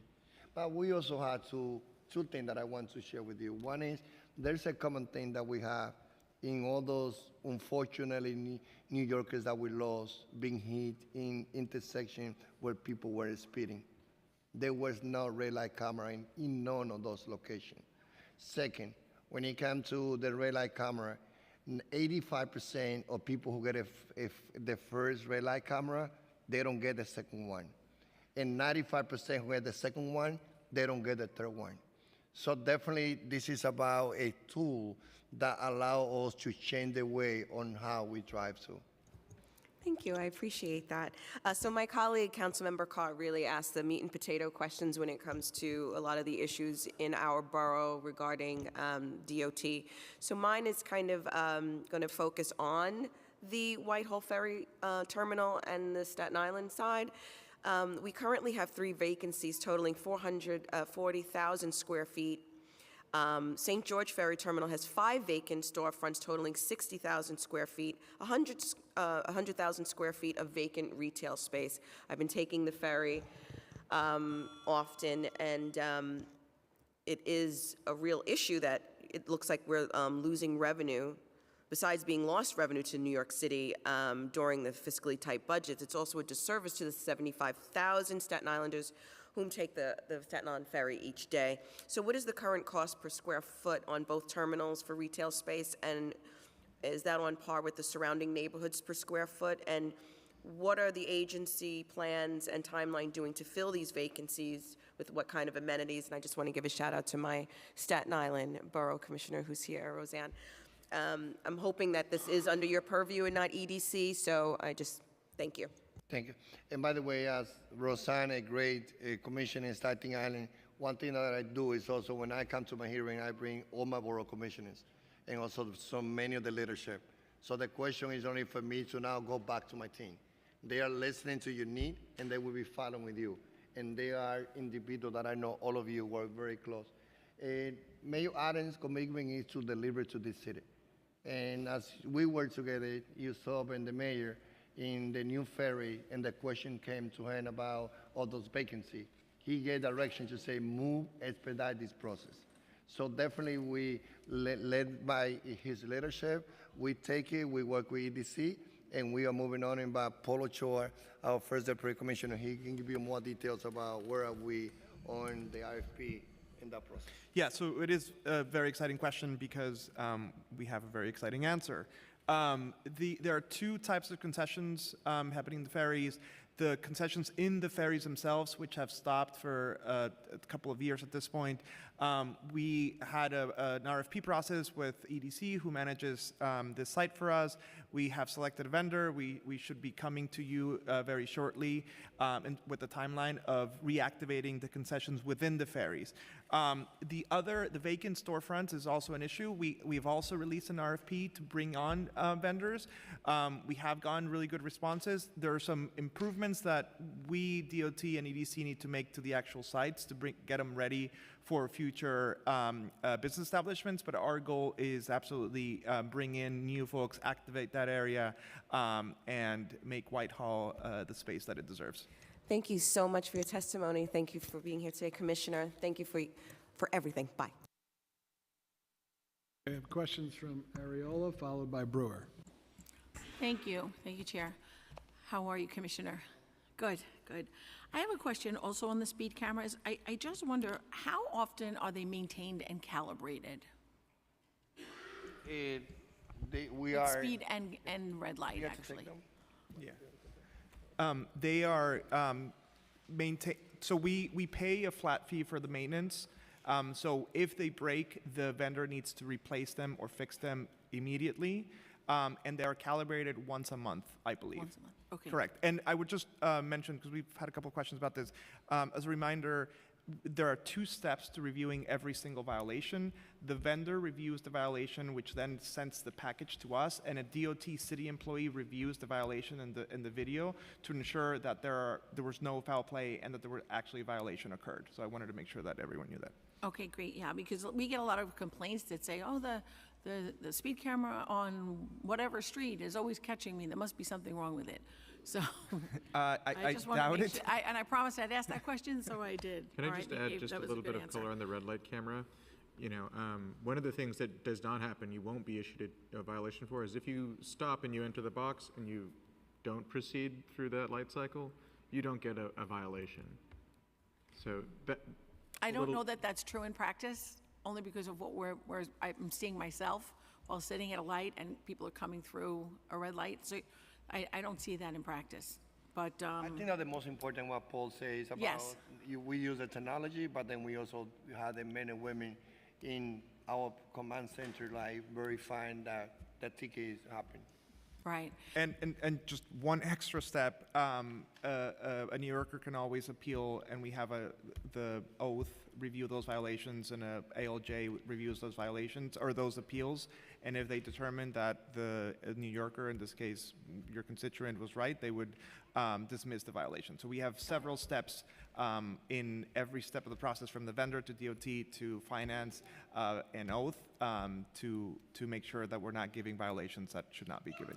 Great. And when a camera is installed, which this is really specific for my district, and I know it's happening in others, where the camera, for a speed camera, is installed on the wrong side of the street, not where the speeding is happening. And my amazing Borough Commissioner, Nicole Garcia, her team, so responsive, we all agree. But yet there's such a length of time from when we all agree that it should be moved to the other side of the street from when it happens. So why is there such a lag when we're all in agreement, and yet just to move that to the other side, and we're not saying remove it? We can follow, and I would say overall, like, as you know, our team, Nicole, Yeah. and we work very close with you and all the council members. More than happy to look at, if there's any particular case.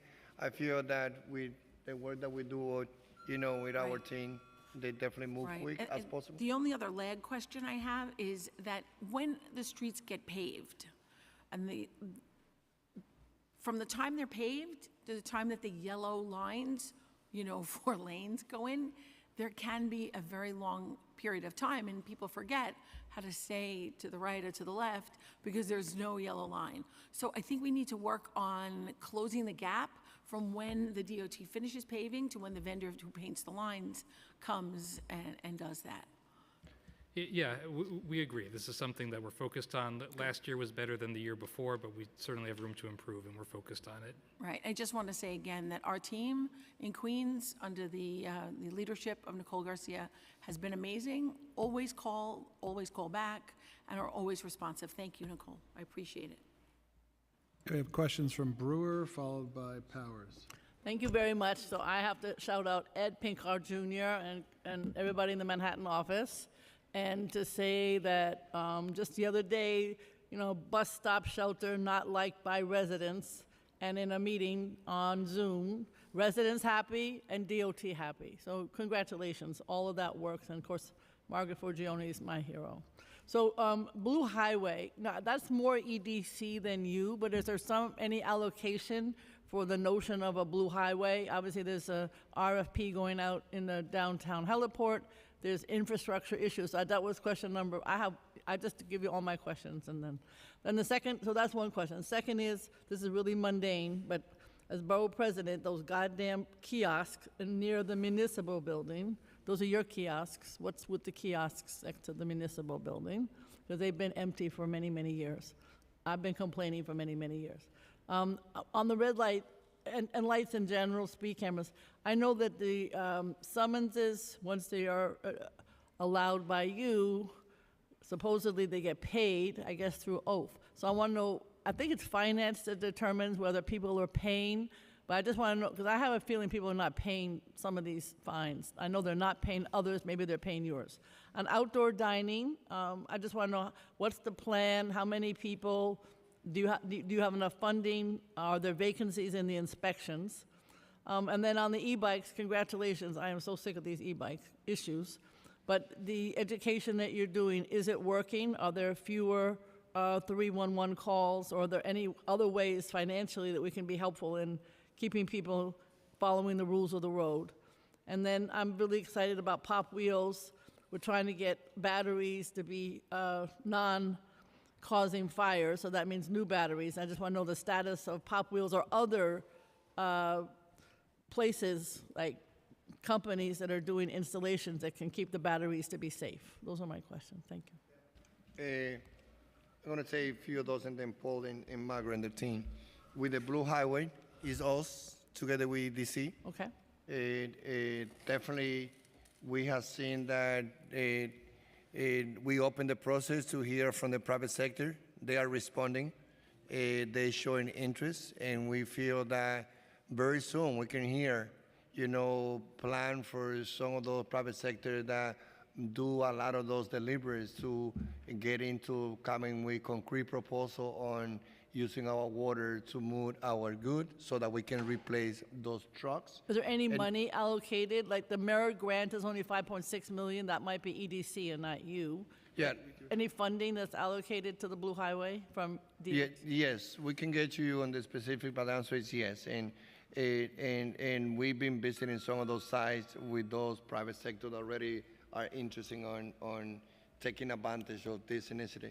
With the e-bike, I feel that, as you heard the number, Yeah. we lost 30 cyclists last year, Yep. and 23 of those, unfortunately, cyclists that we lost, they were using electric bike. We feel that there's a pattern of some individual not knowing how to use the brake or accelerate the bike. So that's why we're doing this campaign. We don't have yet result that we can say we have seen how the educational campaign that we are doing already is producing the results, but we can get back to you on sharing that information. Okay. I'm going to tackle two more of your questions. As for the fines, they are paid. There is generally a lag. So when we see the violation, we end up getting the money usually the month after, at the latest 2 months after. But we do see our fines paid. This is the Department of Finance, the Sheriff's Office calculates if there are outstanding fines. I believe the current threshold is over $300. They can start booting vehicles, and they do scans over the entire city. So these types of violations would yield to the booting. So we are seeing people paying fines. As for the Do you have some percentage of the, who don't pay, or you don't know? We can get back get back to us yeah. about that? We only And see the the amount. revenue that comes in and the amount of violations. It's not a huge number that don't pay. It adds up. Sure. As for the Blue Highway, the commissioner is correct that it is an incredibly important project, and it is a partnership with EDC, but we do have funding for it. We have about $19.2 million in expense from fiscal year 24 to 28, and that is mainly for PS and OTPS costs for studies and For studies, okay. anything we may need. Okay. And I got to give credit to Charles and Denise from our team and the policy team led by Julie and Will, who are the ones who really are great leaders when it comes to being creative, when it comes to freight, and in this particular case with the Blue Highway. Margaret, take the order. Yes. Thanks Yes. for the question about enforcement of outdoor dining. Yes. So just some quick numbers. Since the inception of the program, we have removed 650 non-compliant or abandoned structures. Okay. We've issued 182 summonses. The real test will come in August 3rd, by which time everybody has to apply or Right. remove their structures. We have 10 dedicated inspectors who just solely work on outdoor dining. But for August 3rd, once we start enforcing more widely, we're going to put almost all of our inspectors on this function for a few days to really make sure we hit all the restaurants and make sure they're aware that they had to apply or they need to remove their structures. So we feel we're in a good place for that. The kiosk by City Hall will follow up with you. I know Municipal building, right? Municipal. Yes, building. sorry. Yes. The three of them, and I know that we are much closer. I got an update a few months ago that we had identified a vendor for, it was either one or two of the structures. So we will get the schedule today for when they should be coming. Can you let me know? It's only been A long 7, time. 8 years. We had some mishaps. We had selected somebody, and then during COVID, they went out of business, and then we had to start the process all All over right, again. okay. Yes. Pop wheels installation, last one. Or something to do with, there's a funding attached to making sure that the batteries don't blow up. So is there some aspect to that that's being Right, worked so we on? have put in several locations Yep. as pilots, and I believe we have several more coming. Okay. I know you gave us a suggested location that we should be able to get back to you in the next few days regarding that location. Okay, thank Should you. also give credit to the council. I think it was Councilmember Powers who passed a bill to do a pilot for a e-bike exchange program, which we did get $2 million, and we're in the process of good. moving that project forward. We expect that to have to launch the program later this year. Terrific. Thank you very much. Okay, we have questions from Stevens, followed by Ayala. Well, it's still morning. Good morning. I just have a few questions, and they're a little bit of a follow-up from Councilmember Lewis around like community engagement. How much money does your agency spend on community outreach and engagement? Do you have a budget for that? Yeah, and community engagement. Community engagement happen in different ways. Like, is But do led you have by- like a specific unit, and is there a specific budget amount allocated for community engagement in your agency, or is it by project? It's not. First of all, it's led by Rick Rodriguez, who manages all the intergovernmental. That also includes. So you do not have a budget amount for community engagement. I'm just asking because I'm not asking. I'm asking a specific question, so I would like a specific answer, please. Yeah, but I said, Margaret. Just to add to what the commissioner is saying, community engagement is throughout every single program that we have. However, we have certain offices that That's are the question there, because that's the next question. Okay. We have certain offices dedicated to community outreach, our borough So commissioners. do you have a budget for that? What does that budget look So like? what I would want to get for you is the budget for our borough commissioners' offices, maybe our street ambassadors, some of the people that work under Ricardo. So if you put those together, that would probably be the public. Yeah, because I think our definition of community engagement looks different, and it feels different in every community, and that's why I'm asking this. And so, especially because you're like, oh, it's different projects and da-da-da-da. But And so- Councilmember, if you don't mind, so as Margaret said, we have educational division. So they go and work with 200 schools, working with senior centers. We have community engagement through the Office of Intergovernmental. I myself go and do community engagement once a month in the boroughs. So, and again, I think our definition is a little bit different. So I think maybe we should be thinking about coming up with a common definition of what community engagement looks like. Because I think when we're talking about projects, you guys say you'll do community engagement, and then I'm like, who did you talk to?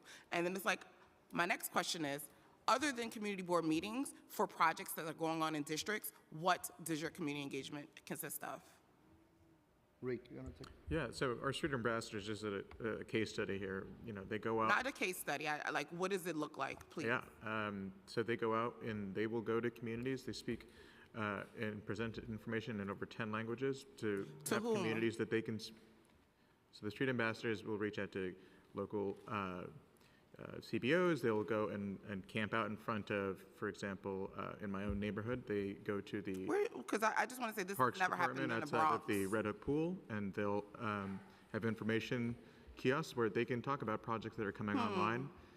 And again, it's where people are congregating and visiting, so it's where New Yorkers are. So that's subjective.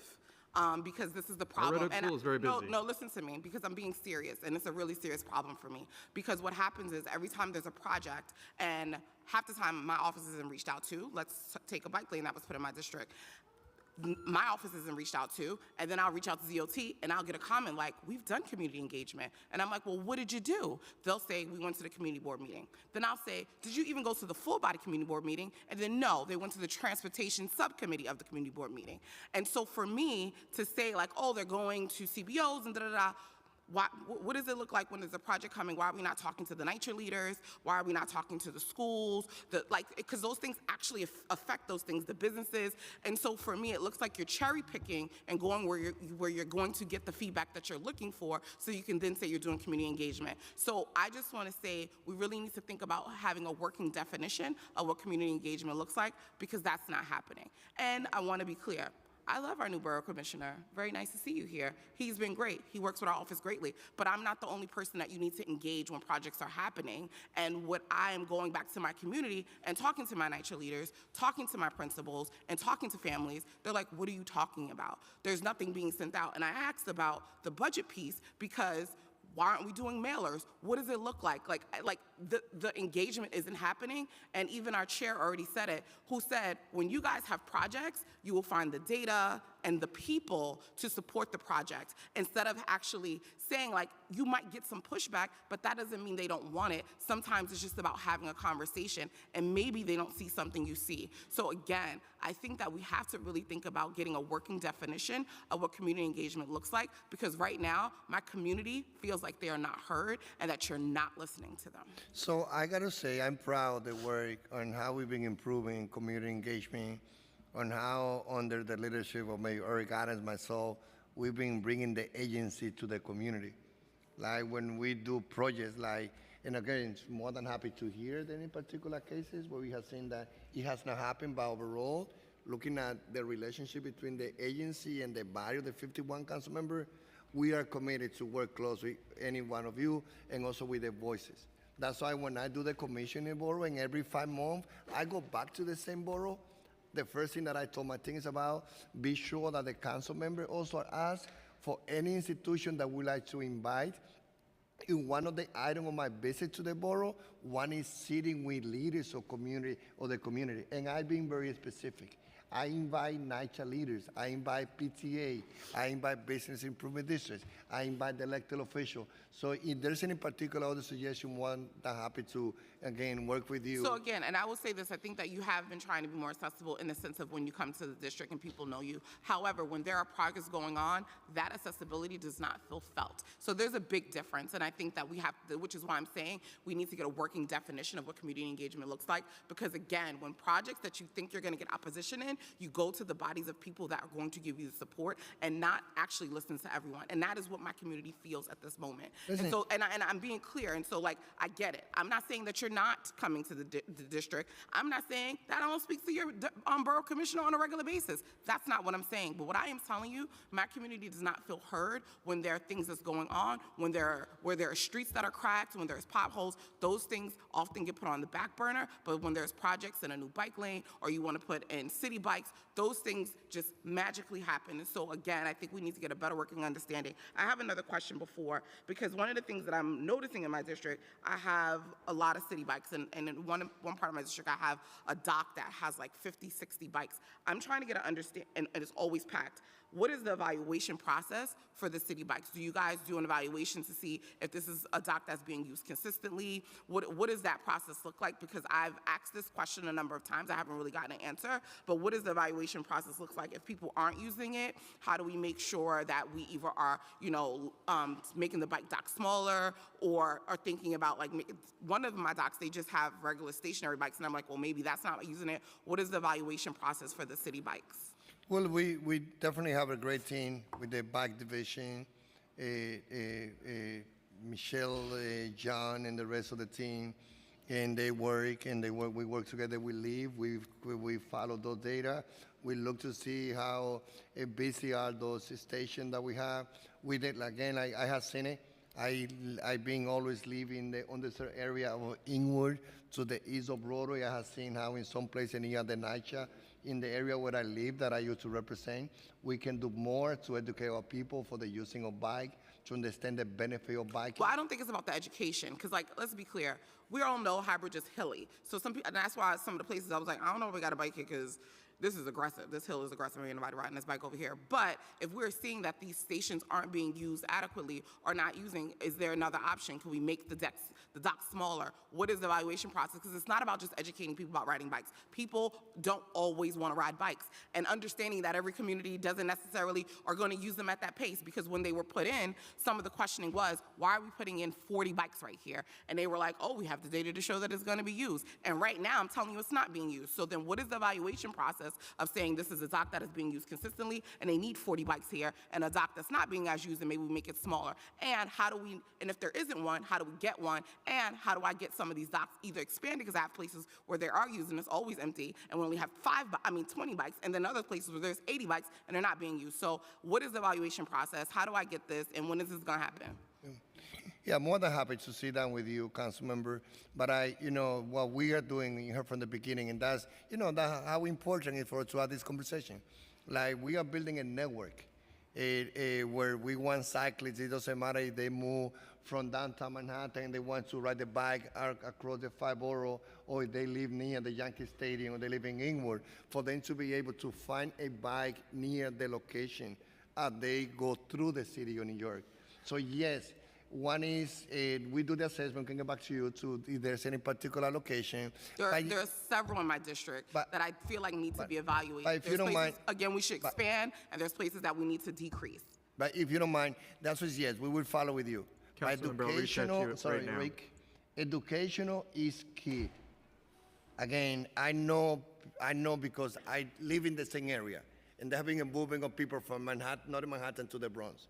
One of the reasons people are not biking in working class community is because many times our people, and I push from that side, City Bike, DOT, to say, even I've been having this conversation with Henry Garrido, DC 37, and we talk a little bit about, we need to look at cycling. Commissioner, I just want to say, I think it's a little bit disrespectful for you to keep saying education, because people have, it's people with disabilities that can't ride bikes, people will have multiple children and families can't ride bikes, some of our seniors have ailments that can't have them ride bikes, and to say that it's just education is a little disrespectful. Because for me, I know that especially in my community, I've had plenty of seniors saying like, Althea, I would love to ride a bike, but I can't. And so that's not an option. And so saying education to them, and I've gotten yelled at about this, to them is disrespectful. And so I think we need to be careful about saying like, oh, we just need to educate because they don't know and it's working class people. No, some people have real ailments that can't have them ride bikes. And so that to me is a little disrespectful. Should more people ride bikes?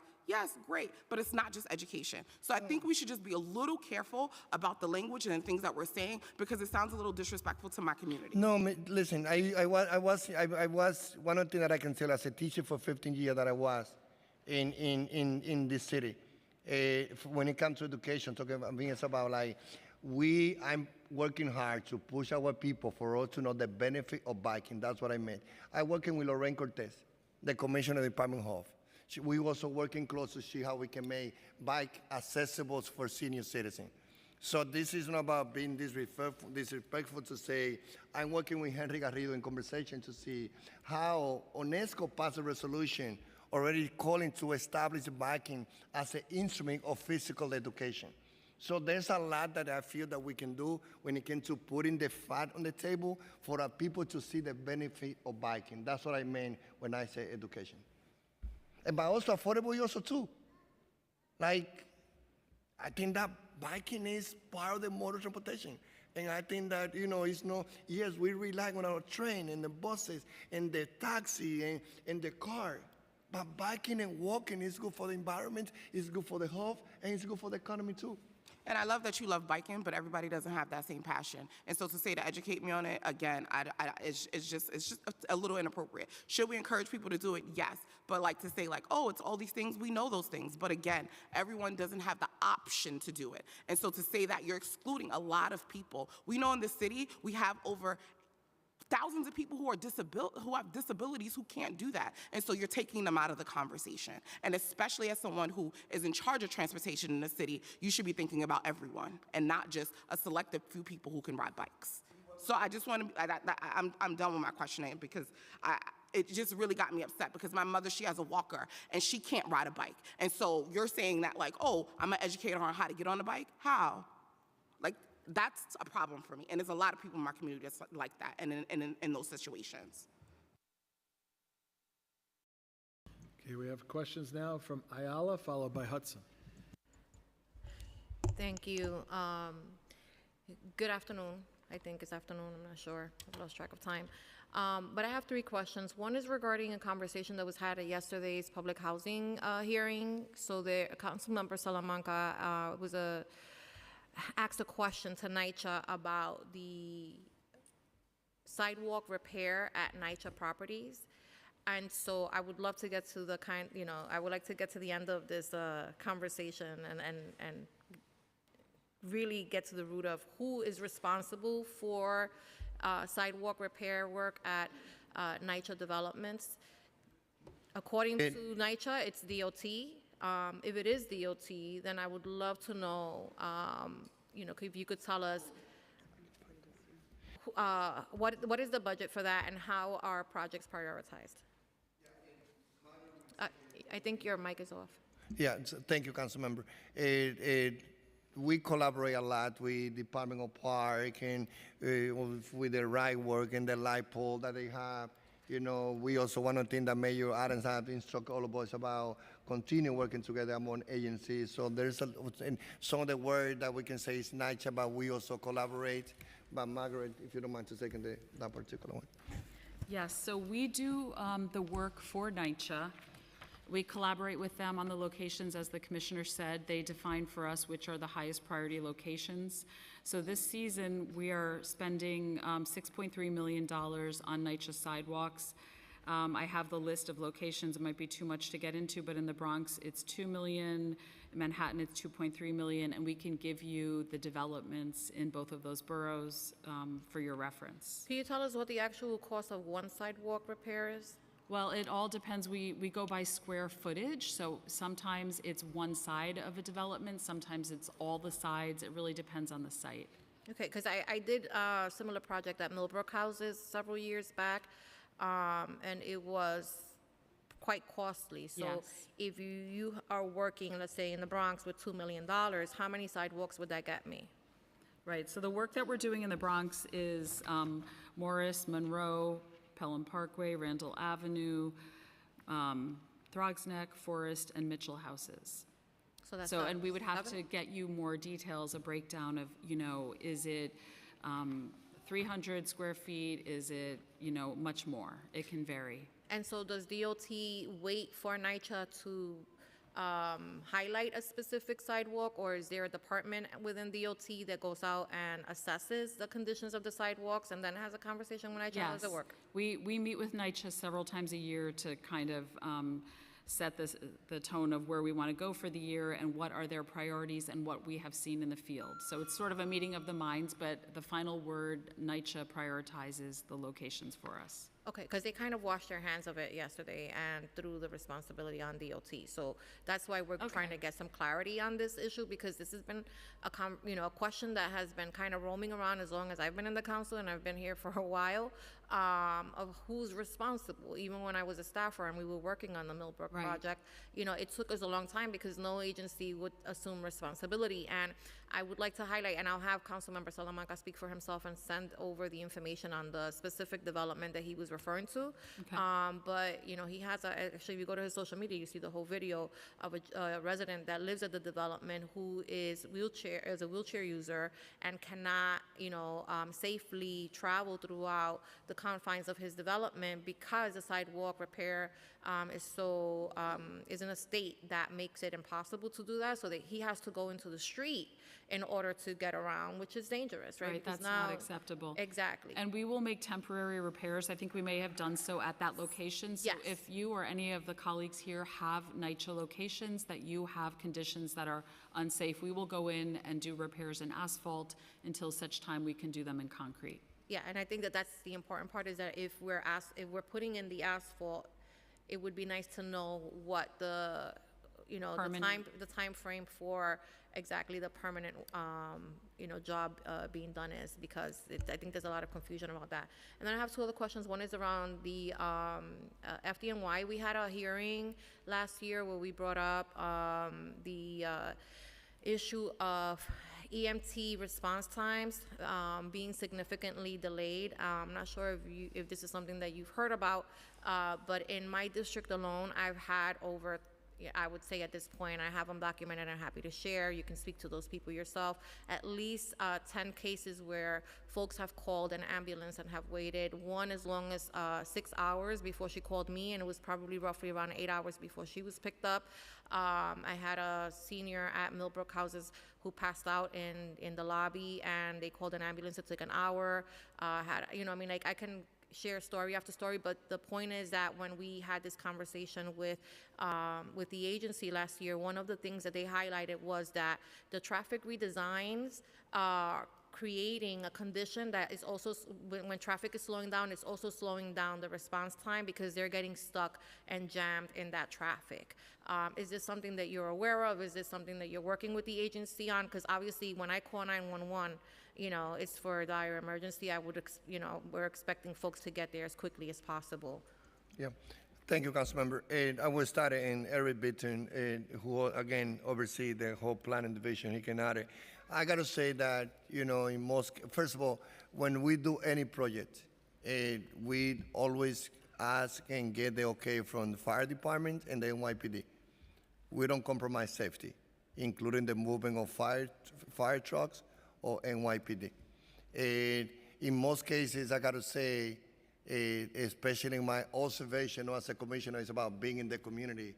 A lot of the traffic jam that we have is not because of the designing, but it's the people doing double parking or triple parking.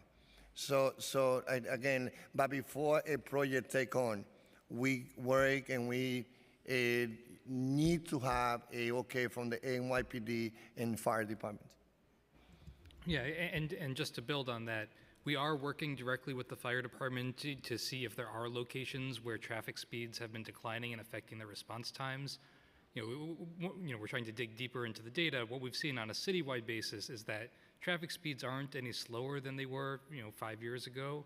So this isn't a global problem. Like even as we've made street changes, we've seen traffic speeds stay right about the same.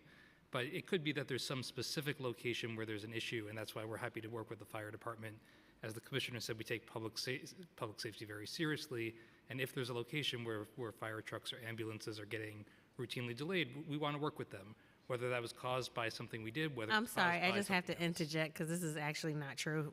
When I think about the bike lane on Beach 20th and Rockaway, the local firehouse, the big house, was not consulted before that bike lane of hard infrastructure was implemented. It has also slowed down the response times as well. And I know that, I think Councilmember Ariola has a legislation in right now that would require that they be brought in on the front end of a lot of these conversations. So I just want to And point just that out. for that particular project, that was a DDC capital project. The fire department was included in all of their mass mailings. It goes to the central fire department. It's on them how they coordinate amongst themselves to get responses. But they were very much included in that. Even their headquarters in past conversations have indicated that they would like more communication with these projects because when they are brought in, it's not on the front side of the project and what that looks like. So they may come in, but it's not at a point that it would be beneficial to them or take into account what that impact is going to be. Yeah, we're happy to talk more about all the ways that we do communicate with them. Yeah, no, and again, I think that's, what, it may be an unintended consequence, right, of the way that we're designing or the approach that we're having to ensuring that people are not double parking, whatever it is, it's a problem. And, we are hoping to have an oversight hearing on it soon just to try to get to the bottom of it because it's so prevalent in my life that I cannot, it's hard to believe that it's just a coincidence at this point, right? So many people have reached out with the same scenario. There was one case this winter, it was freezing and a gentleman was collapsed and unresponsive at Randall's Island. And I guess there was a pedestrian that was walking by and saw this and called 911 and they said they couldn't be there for an hour. So we had to call the NYPD to go and respond. Like, that's unacceptable. So there are things, and I'm not saying that this is all specifically, geared to the street design matter, but it was one of the things that was highlighted by the FDNY as one of the contributing factors. So I would love it if, there was some conversation just to try to figure out, like, where and what the root cause of those problems are. Yeah, and part of the reason we are excited to work with the fire department on this is if we did something that caused a delay, we should fix it. If there's something else, if there's a new store that opened and there's a lot of double parking and we can go in and try to address that location, whatever is on the street that's causing a delay, we want to work with them. And I think for me it's a little bit frustrating because as a legislator, I assume, and I think that normal, people are like assuming that there's conversation between the agencies whenever there's a hiccup somewhere, or they're identifying something that they're calling and saying, hey, you know what, guys, like this is becoming an occurrence, in the work that we're doing, and we're concerned about it. But I don't think that that's happening. So I'm really we're trying to connect the dots here and trying to figure out what is creating. Is it is it because we're short-staffed? Is it because we don't have enough ambulances? Is it a traffic pattern issue? But that was something that was brought up by the FDNY as a contributing factor. And I just want to pitch something. I do drive. I'm a driver. I know that people have shouted me out on Twitter for driving a vehicle. I am not ashamed of driving my vehicle, but when I am on the FDR drive, I also realize that there are a lot of ambulances that are stuck behind me in traffic. And so I always puzzled because there's like a whole side of the highway that could be used as an emergency lane. And so I'm just going to throw that out there. I don't work for the DOT, but as a suggestion. And then finally, I would love, yes, I think your mic is off. We, as I said, re-elaborate again. Before any project, we get the okay from the fire department and the NYPD on any project. Yeah. Definitely, as Eric said, we are more than happy to So agency talk, in this case, any project that we do that has any impact with the agency, they come to the table, we participated with them. And we don't move it without we have also the okay from them. And as I said, there's many factors that can contribute. If any project take on and we have to get back and learn on things that we can improve, we will do it. Double parking is one of the major contributions of those traffic issues. And I can say, like, if you go through Dykeman, people will say, oh, the bike lane, now the ambulance doesn't go through. Well, because people go to the bakery to buy the coffee, they do double parking and triple parking.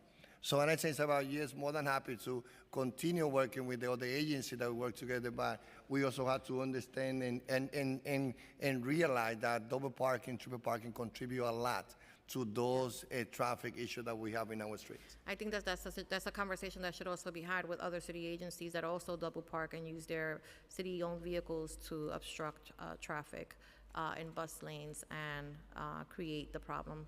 Or, well, at least they're contributing to it. And then lastly, I think I would love to be able to get an update at some point regarding the 138th Street and 3rd Avenue redesign project. Under the de Blasio administration, we got a commitment to fully fund the redesigning of that intersection because it has a higher than normal adult population that lives in that community that has to play chicken every time that they're trying to cross at either part of the intersection. And it's been quite a number of years. This was funded predating your time in office, but it is something that's really important considering the number of older adults in that community, and I have not heard anything.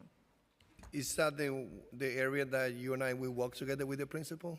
We went, you didn't get to go to 138th and 3rd. I went there with Keith, but we went to Brockton. But inside the school, right? Yeah, not the school. Nearby. No, the school is something different. It's an area on 138th Street and 3rd Avenue. The traffic patterns there are like ridiculous. It's even if you're driving, if you're crossing, if you're walking, it's very difficult to get through because nobody knows where they're going. Councilmember, we have a brief update and we can get you more details. So that's a DDC project. It's being built out capitally. And it is now scheduled to happen in 2025. Okay, all right, thank you, I appreciate that. Questions from Councilmember Hudson?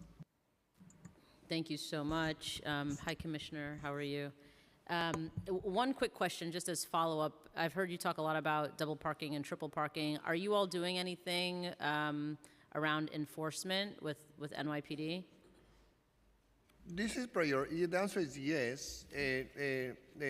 We know that, as I say, we're taking responsibility for our role. You know, our agency is responsible to organize our infrastructure, roadway, and sidewalk for people to move, people and vehicles to move efficiently in our street. Right. So enforcement is important. We work close with NYPD, with Commissioner Caban and Chief Rivera, and we know that this is something that they also take very seriously.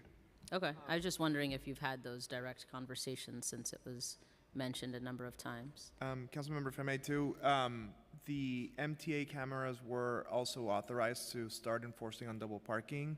So we do Cameras on the buses, right? Correct. So we do expect that that we will have even more enforcement coming from the MTA as well, Okay. aside from all the work that PD is doing. Thank you. Just curious. I wanted to ask a few questions about the Open Streets program. I have many successful open streets in my district, but there's no real uniformity, I would say, across the board. And so I'm wondering how many Open Streets programs are currently operating across the city? What's the budget for the Open Streets programs, and how many staff are assigned to the Open Streets programs? Your microphone, please. Open Street is one of those great things that came out from COVID.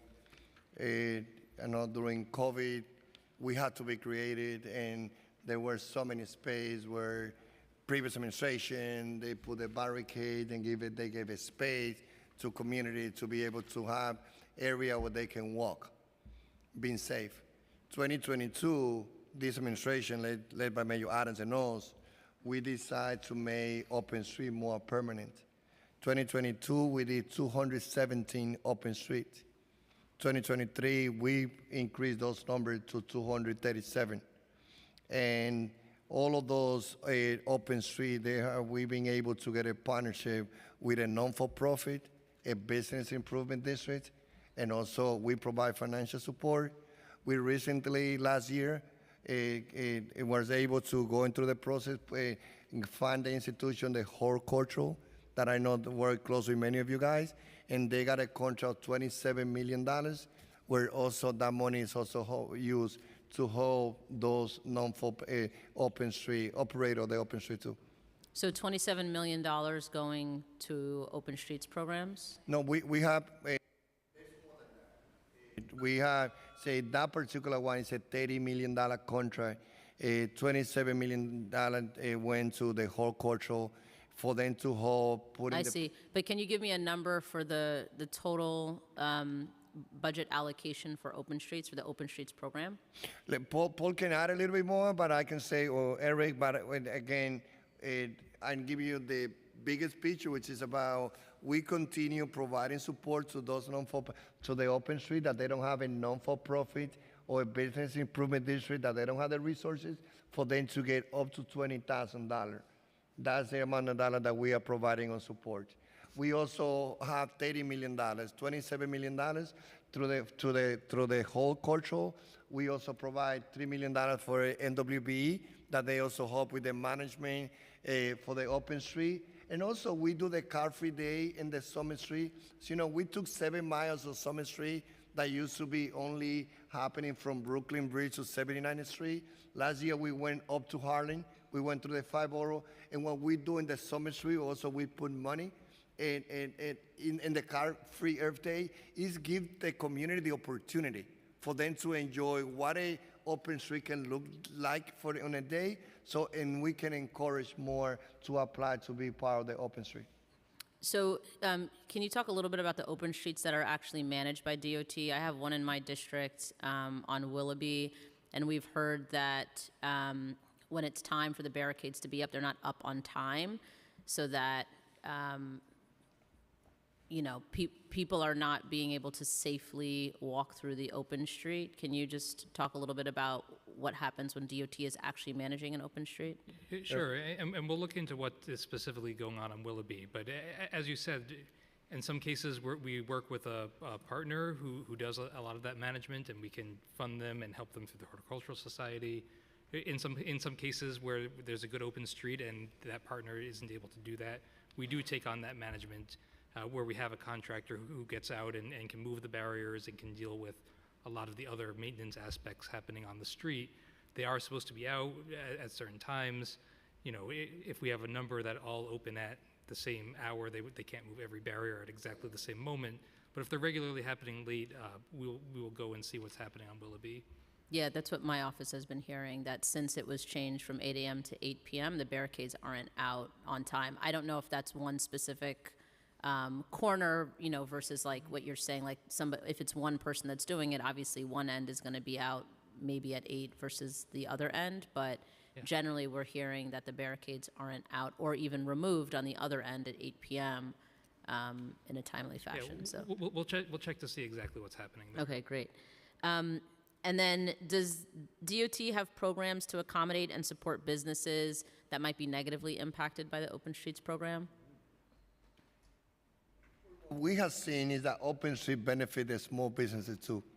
What we have seen is that what people say at the beginning, which is about if there's an open street, it will have a negative impact in my business.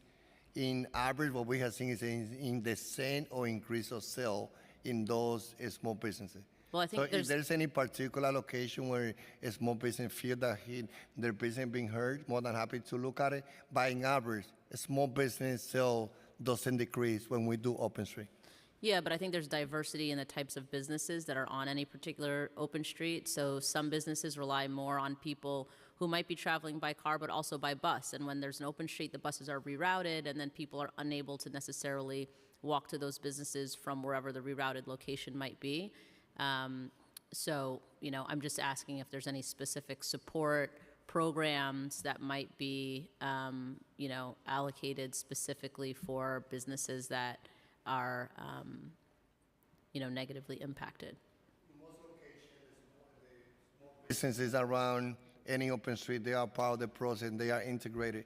Again, if there's any particular case that anyone feel that their sales have been decreased, more than happy to look at it. But in average, what people believe at the beginning that sales will be decreased when there's open street doesn't happen.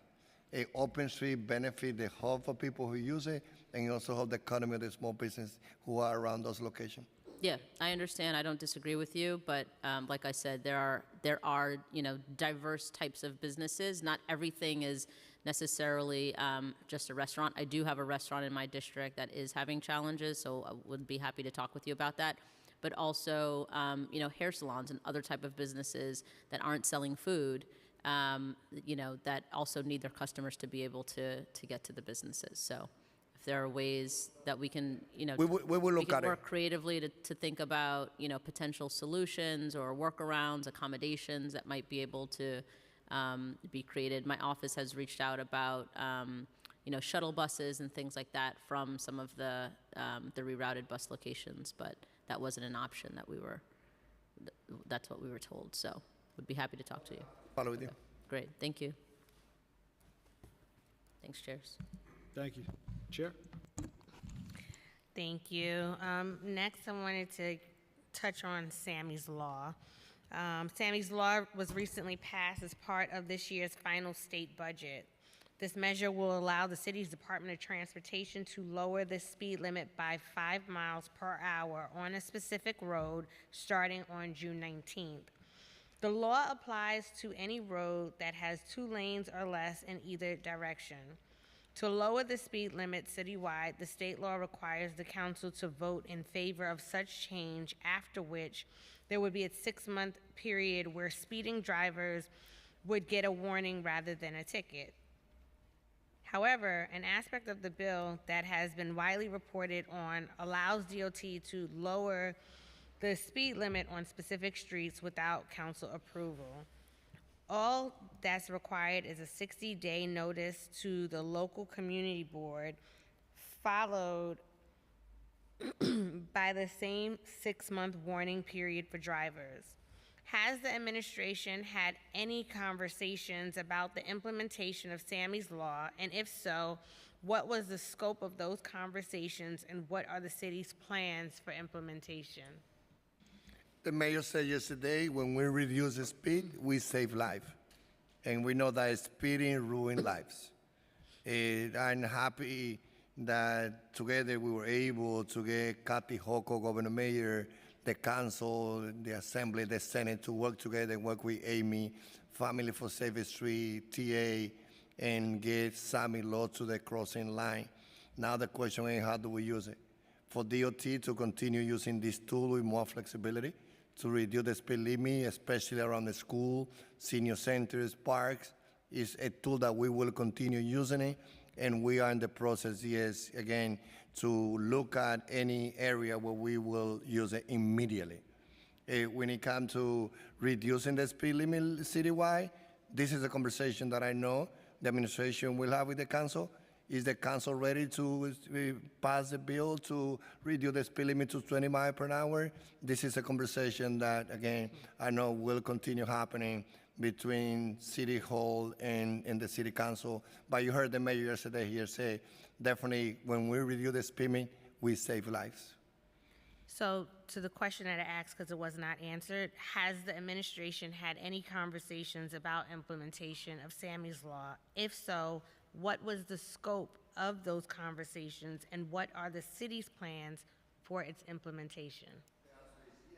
The administration that we've been implementing is DOT. And what I say is DOT already been using the tool to reduce the speed limit around the school to 20 miles per hour. Now we have the tool with more flexibility. We're ready to use it immediately. Now the question is to pass the law that will reduce it citywide. The council will have to take the vote. I know that conversation will be happening between City Hall and you guys to make a decision, and we are ready to pass the bill. Is the department considering immediate speed limit reductions on any already identified streets? And if so, can you provide a list? We use it, the answer is yeah, we will give you again. I'm sorry, the answer is? The answer is yes, we will use that tools because now the No, the summit. question is, do you have the streets already identified? No, right now, again, the bill said that after June now, when we had the flexibility to implement the tool. So you're not already looking at which streets you're looking to? It's not just that, we use it every day as any project that is doing on the planning. When we, at the beginning of 22, I announced that we were improving safety around 150 schools in New York City. So every day as we go with our team to improve safety, to reduce the speed limit, we will now have this tool that we can use it with more flexibility.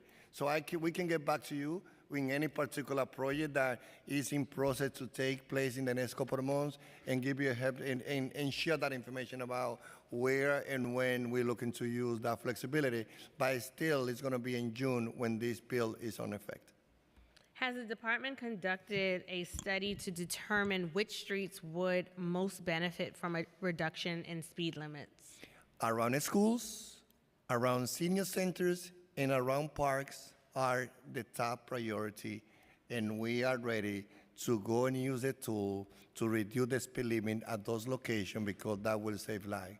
When it comes to the citywide, the council will have to make the decision when the council is ready to work with the administration. I understand to that. When we have a speed bill limit. to talk about, we can talk about that. I just want to get through these questions in the interest of time. What statistics or metrics does DOT consider when deciding where to lower speed limits? Crashes, data, NYPD, we rely on data on any location that we install on the tool, from the speed camera to red light camera to a crosswalk to a speed bump. This is about following the data. That's what we do. Will the administration engage local elected officials for their recommendations and input? We always do, and we always will. Will the department consult local community boards for their recommendations and feedback?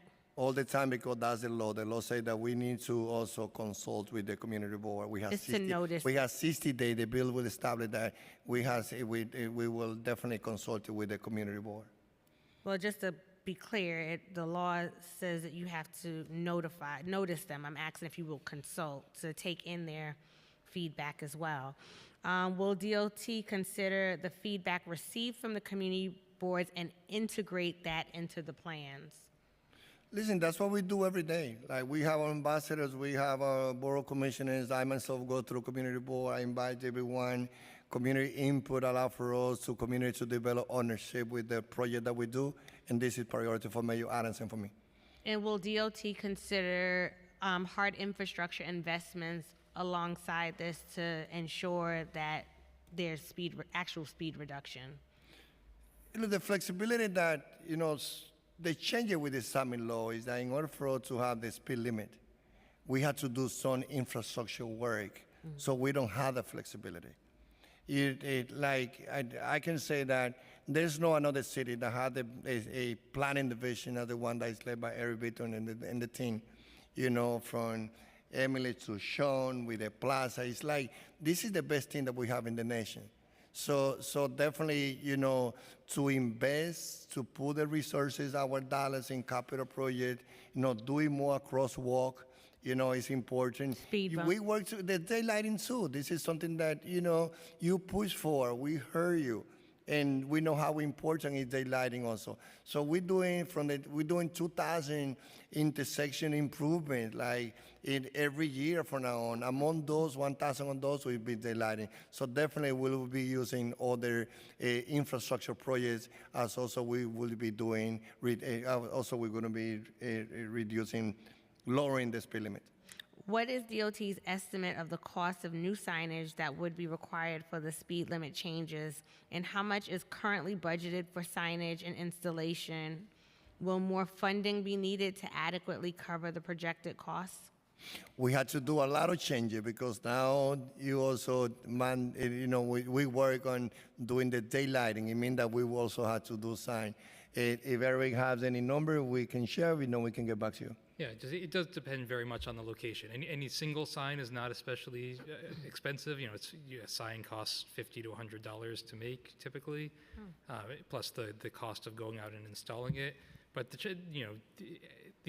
we're a big city. Any one location is not expensive. Doing a lot adds up very quickly. How does the department plan on informing and educating city residents about this new law? About the new law?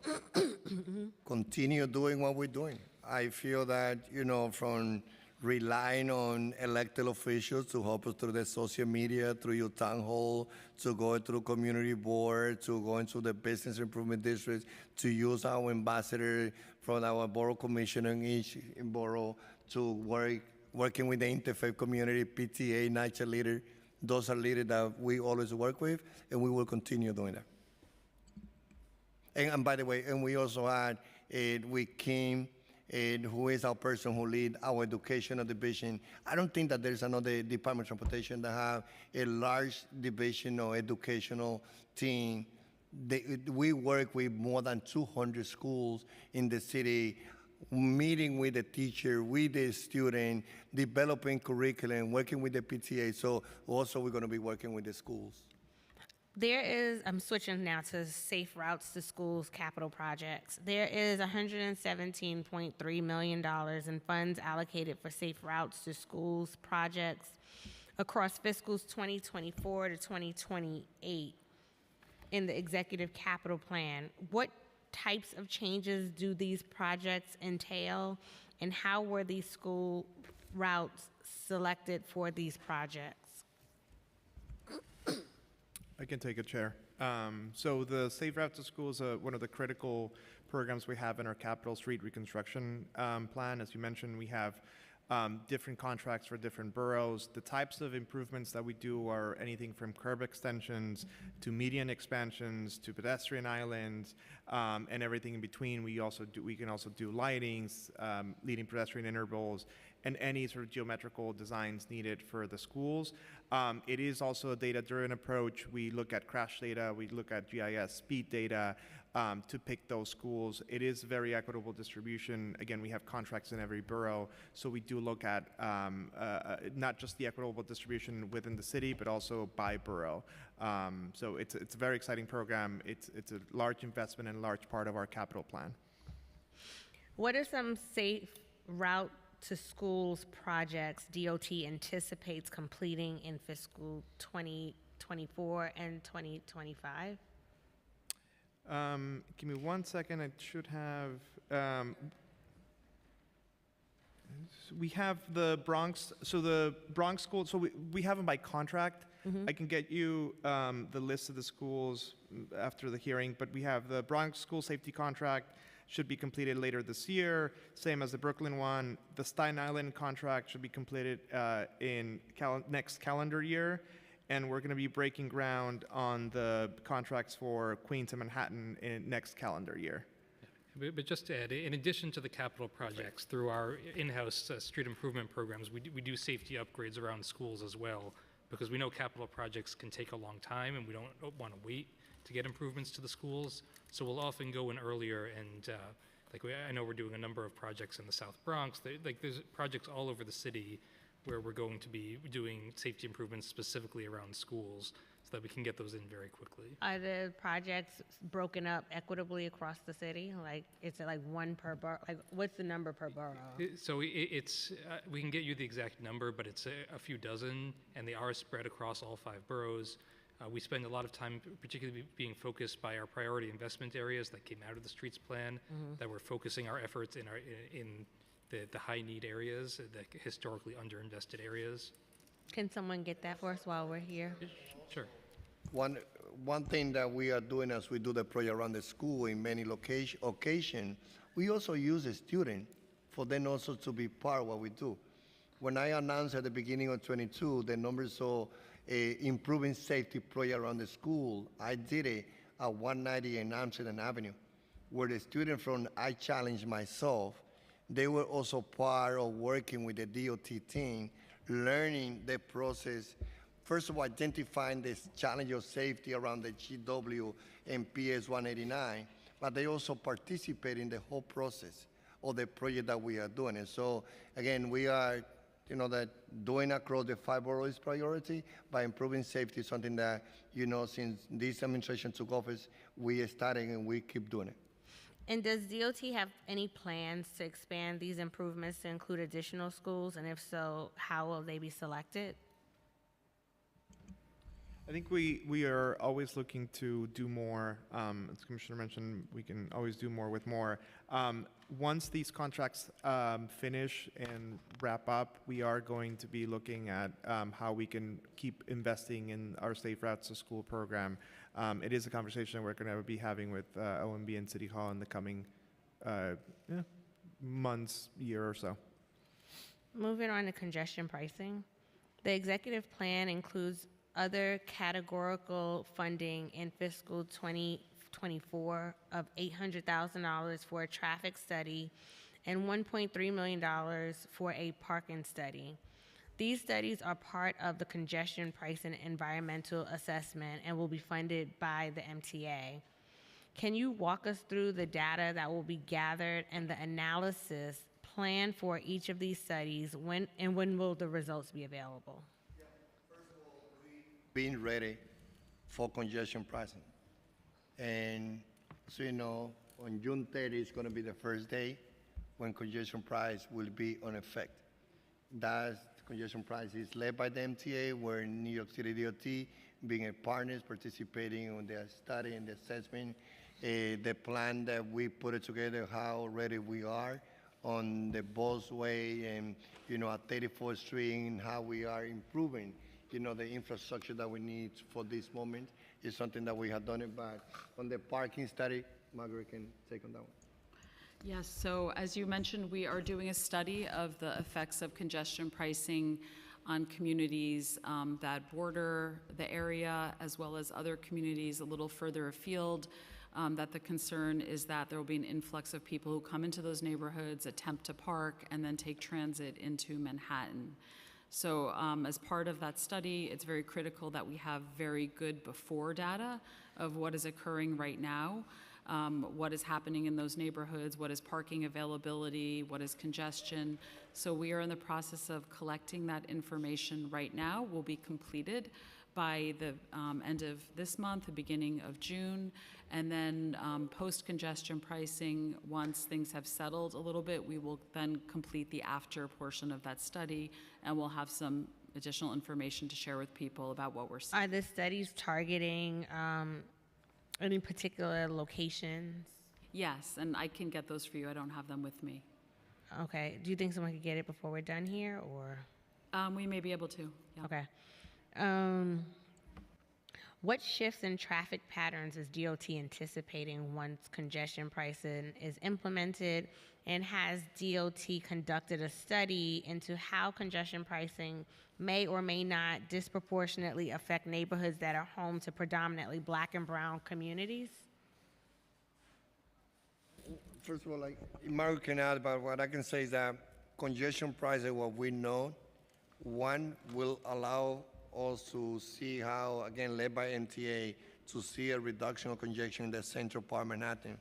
At the same time, it will allow the MTA to raise $1.3 billion, where they also can borrow additional $13 billion, money that will go back to our community, especially working class community that rely on our buses and our trains. Okay, as part of congestion pricing, and Eric may have some more details for you, we are doing some work in other communities that potentially could be negatively impacted. Which communities? Such as in the Bronx. So that has been the focus to date, and I think that, as we talked about earlier on, the commissioner testified about our Connecting to the Core. We're doing a lot of other projects to ensure that there are a lot of options for people all around the city.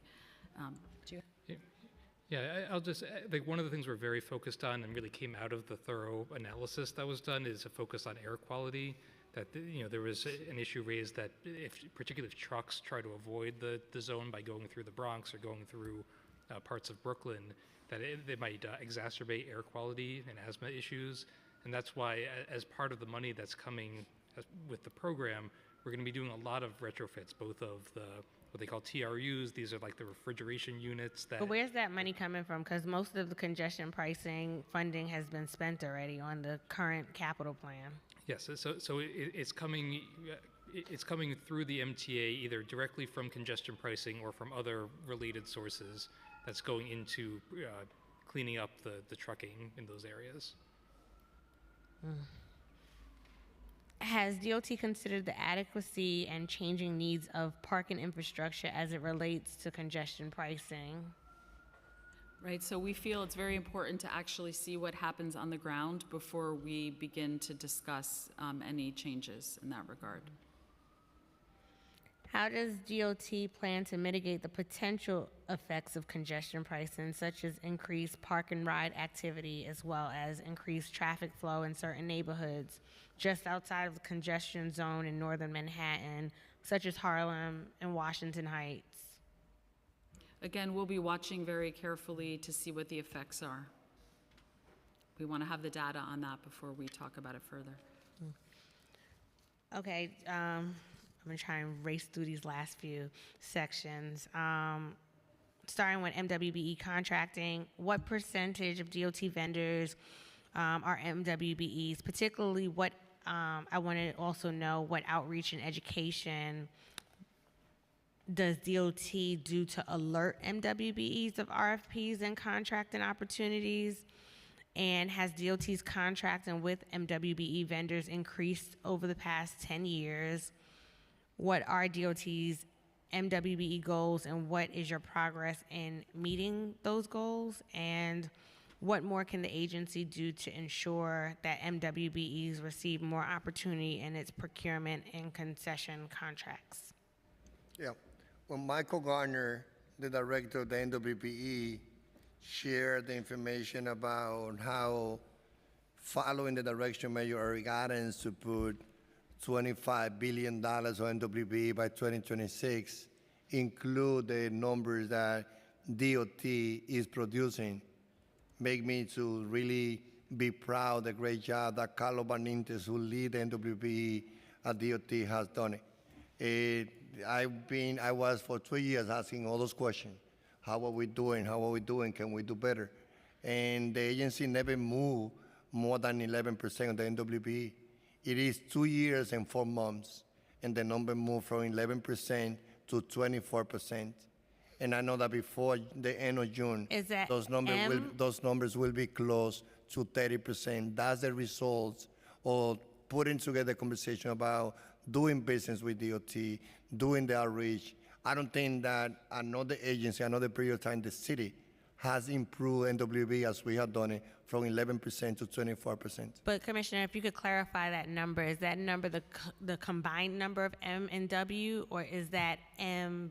And if it is, what is the W like comparatively? Because in the comptroller's report that we spoke about in a previous hearing, we saw that DOT's numbers were extremely low on the M side. Yeah, so I'd like to clarify, the controller's report included projects that have federal funding.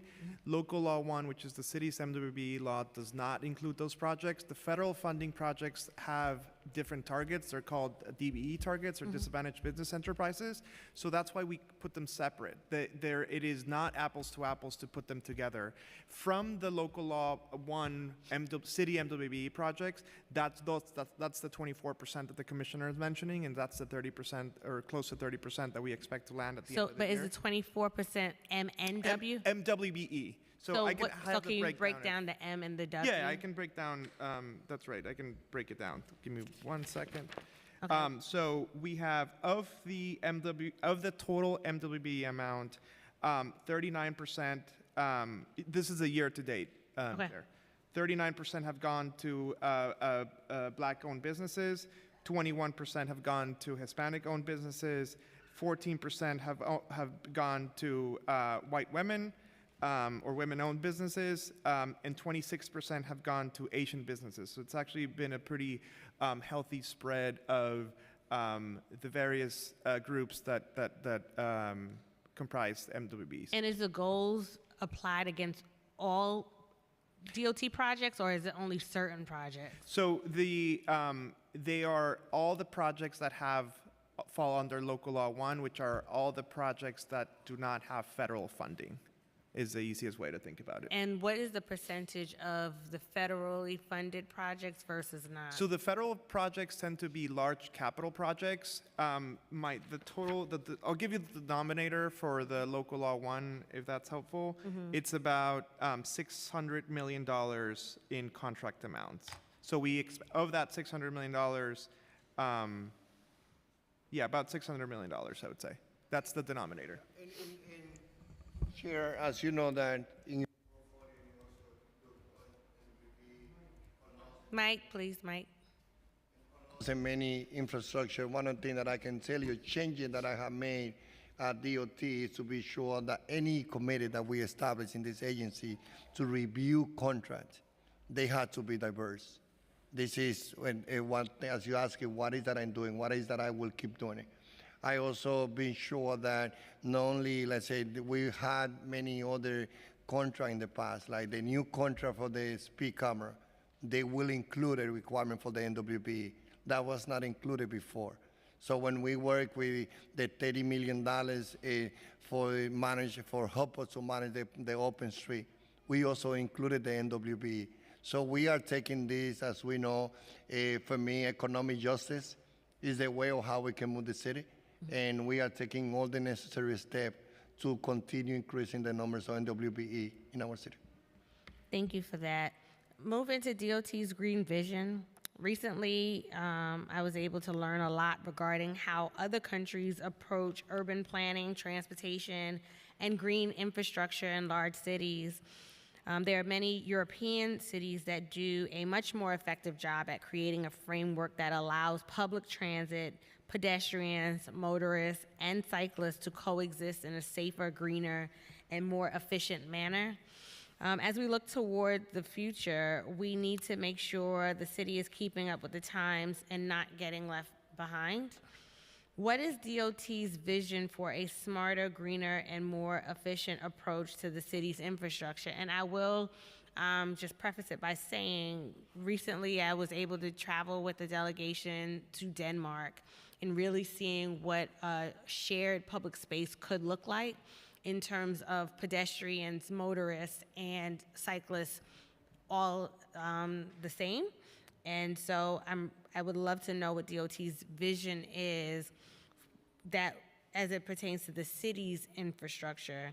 And how does DOT plan to improve the architecture of city streets so that pedestrians, cyclists, and drivers are better able to travel side by side in a peaceful manner? Again, we all can be very proud of New York City today. Why it started with one pedestrian plaza in Times Square on the Bloomberg and Janet, now have increased to around 90 plaza in New York City. When you heard Mayor Adam, Deputy Mayor Yoshi, and also announcing in Queens, the largest plan to reimagining green space in Queens is a historical proposal that we have in front of all of us. When we standing with the mayor, putting the proposal to opening the community engagement to reimagine how we can build 8 miles from Van Column Park to Randall's Island or Greenway, that's how we're doing it. When we meet with any developers, that they come to the city with any project related to transportation, on they need for me, it's about how are we doing on open street. So I feel that, when we look at our city, definitely we are a role model. One of the things that I say, when I was in that conference where mayor leader from the U.S. Department of Transportation, the mayor of that town, he only represented an area of 165,000 people. So when I compare ourselves to any country, the first thing that I say, one, what is the social class aspect? One, what is the density of the city? Is that the city similar to us? We are a city only 350 square miles, or 8.6 million people, and 62 million tourists. We continue building. There's a lot of construction going on. 80% of New Yorkers, they're placing orders through Amazon, UPS, and FedEx once a week, 4 times a week. So I feel that definitely the work that all of us have done it together, bill that we have passed here at the council, commitment administration is had New York City in the center of this nation when it comes to looking at Greenway as we do construction. Does DOT have plans to increase use, and just to point out in the question before, I still wasn't clear of the vision of DOT going forward, understanding what the Bloomberg administration has done, but wanting to know what this shared space could look like, and that's something we can work more closely with going forward, and I'm open to that. But does DOT have No, but- plans? Mhm. In 2010, I believe, the New York City DOT built for the first time what is called the Street Design Manual. I believe it was in 2018 or 16 when I was a council member.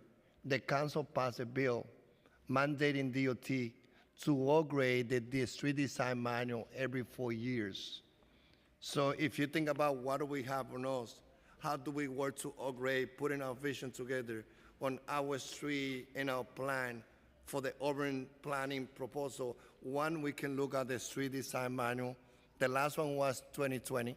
Now we're working to finish in 2024, definitely a document that we will share with you.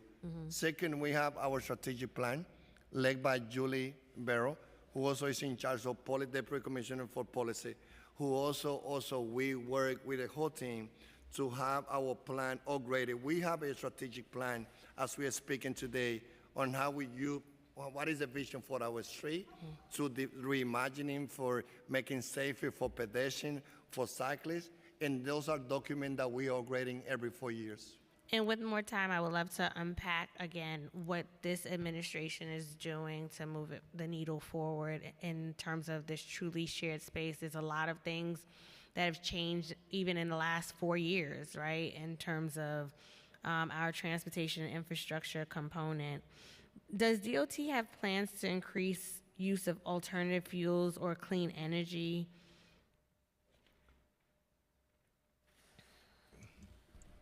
So we have various initiatives to support electric vehicles. I think you're talking about the city at large, or maybe talking about the city fleet.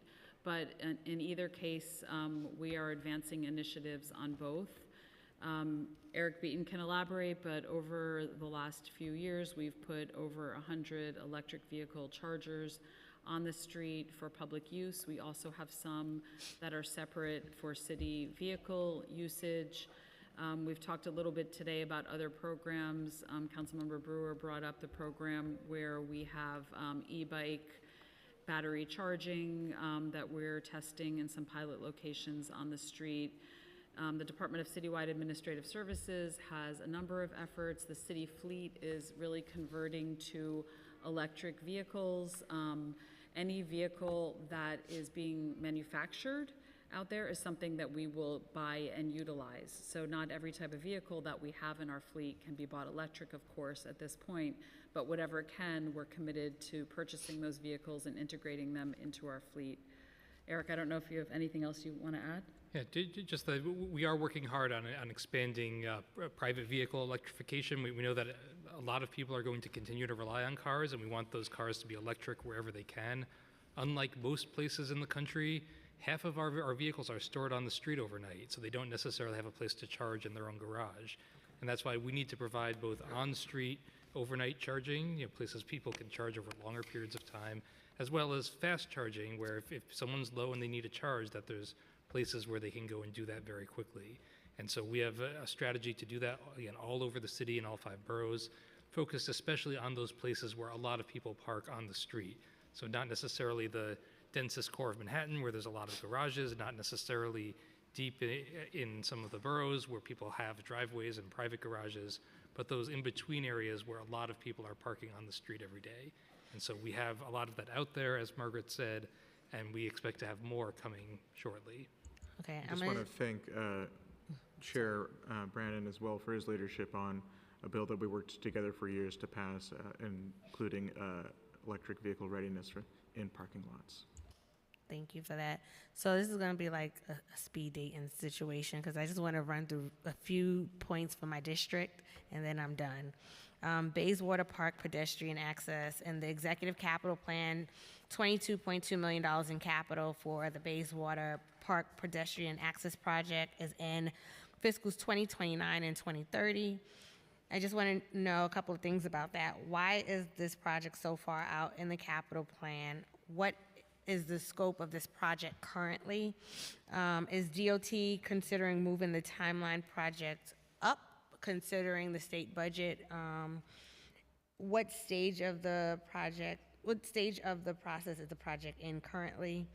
And I'm asking these questions specifically because I know DOT briefed me on this a little over a year ago now, and they were preparing to go into design. And so now with this being pushed out, my understanding was that by now it should have reached the design phase. And if that's the case, what does that do to the project by pushing that far out? Yeah, listen, capital projects unfortunately do take a while due to the different procurement stages. The design is expected to start at the end of this calendar year. We do have the funding. We've used actually federal funding for this project, which on the good news, it allows us to display city capital dollars. The only slight downside is there are other federal approvals that do slow down capital projects. It is still a very good thing to do overall to include federal or federalized projects whenever we can. So to answer your speed dating question, the design is expected to start at the end of this calendar year. So what does that do since you're pushing out this project to the outer years if we're going to be in design? Because to have a contractor put in a particular design and a price tag on that, and then, you know, it's several years We out. usually account for that for the funding if we think that we currently have about $26 million of funding, including about $3 million of federal funding. So we usually account for our estimate is generally assuming that the typical capital project timeline is about 5 years. Okay, also, I've spoken with Borough Commissioner Garcia about, in front of my district office in Far Rockaway, there is a bus stop there that the sign is about a little over half a block into that block. It traditionally had not been a bus stop, so people don't necessarily know that it is a bus stop. And this was a part of some of what was discussed in terms of the death of Detective Diller, also in terms of the placement of the vehicle, whether if it was an illegal spot or not.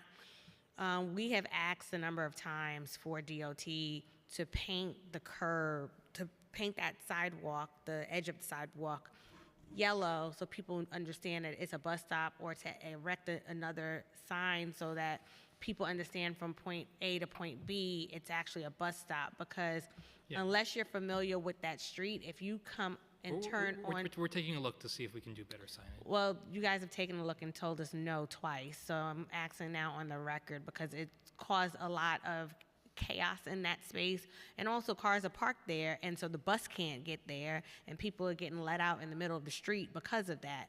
But again, if you're not familiar with that street and you think it's just parking, or if you haven't been there in a while and you think it's still parking, but now it's a bus stop, you don't know, because literally the sign is right here, this is the corner, and you have all of this space here. And so it's not clear to people that that is an actual bus stop. And so we need to make sure that people understand that, because it's also unfair that they park their car not knowing, get a ticket for it as well when we're not doing our due diligence. The community has come in a number of times about this. My office has continued to push DOT to revisit this, and we keep being told no. About you. Okay. And then my very last question.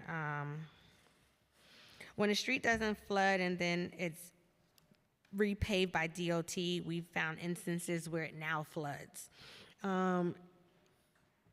I'm not sure if it's solely DEP or DOT, because, you know, we had the DEP commissioner come out recently to my district. There were some things he pointed out that's really DOT. We wanted both agencies to come out at the same time, and that was denied. And so, for example, in Arvin, there's a 4-way intersection at Beach 67th Street in Alameda, and it's paved in a way that is now a bowl, and it floods. And, you know, one of the constituents said they overheard, like a contractor say, like they overheard them saying it's not pitched well. And so knowing that it's not pitched well, it has not been repaired, but it's, created a lot of flooding issues and going into some of the homes as well. And so would love for DEP and DOT to get together and have a course of action to address that. Could we get a commitment from DOT to work with DEP on this? Yes, Okay. absolutely. And thank you, Chair Brannon, And for your patience. Chair, I do have the locations of the parking study. If Oh, thank you. I can quickly read them off. So locations that we're looking at are in the Upper East Side, Upper West Side, Northern Manhattan, South and Central Bronx, downtown Brooklyn, and Western Queens. And again, these are locations where people might decide to try to park and then take the train in for the rest of the journey.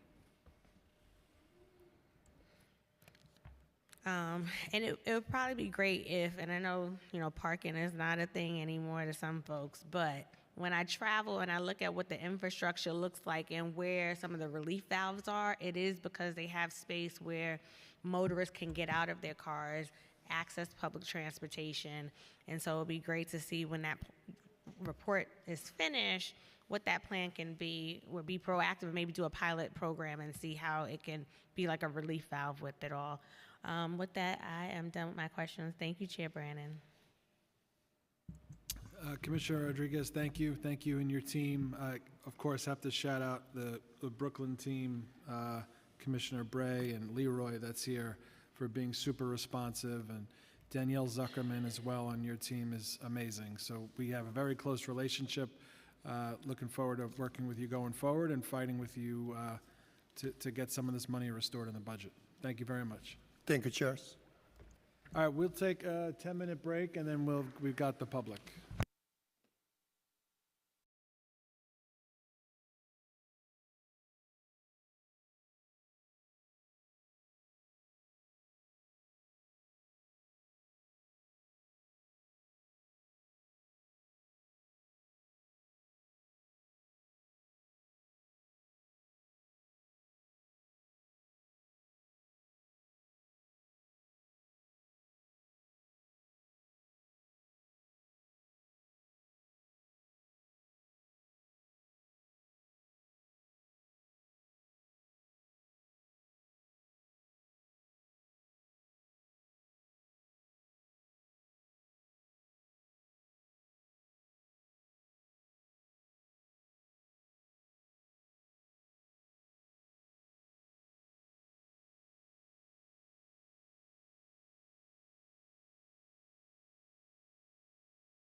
Good afternoon. If everyone can just please find a seat, we are getting ready to begin.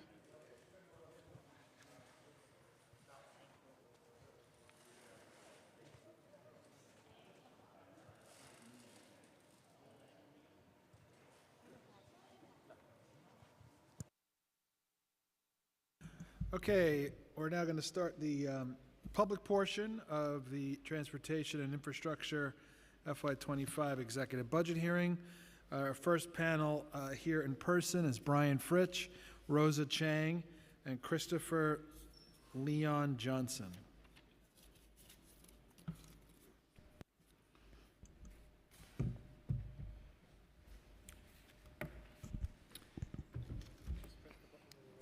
Yep.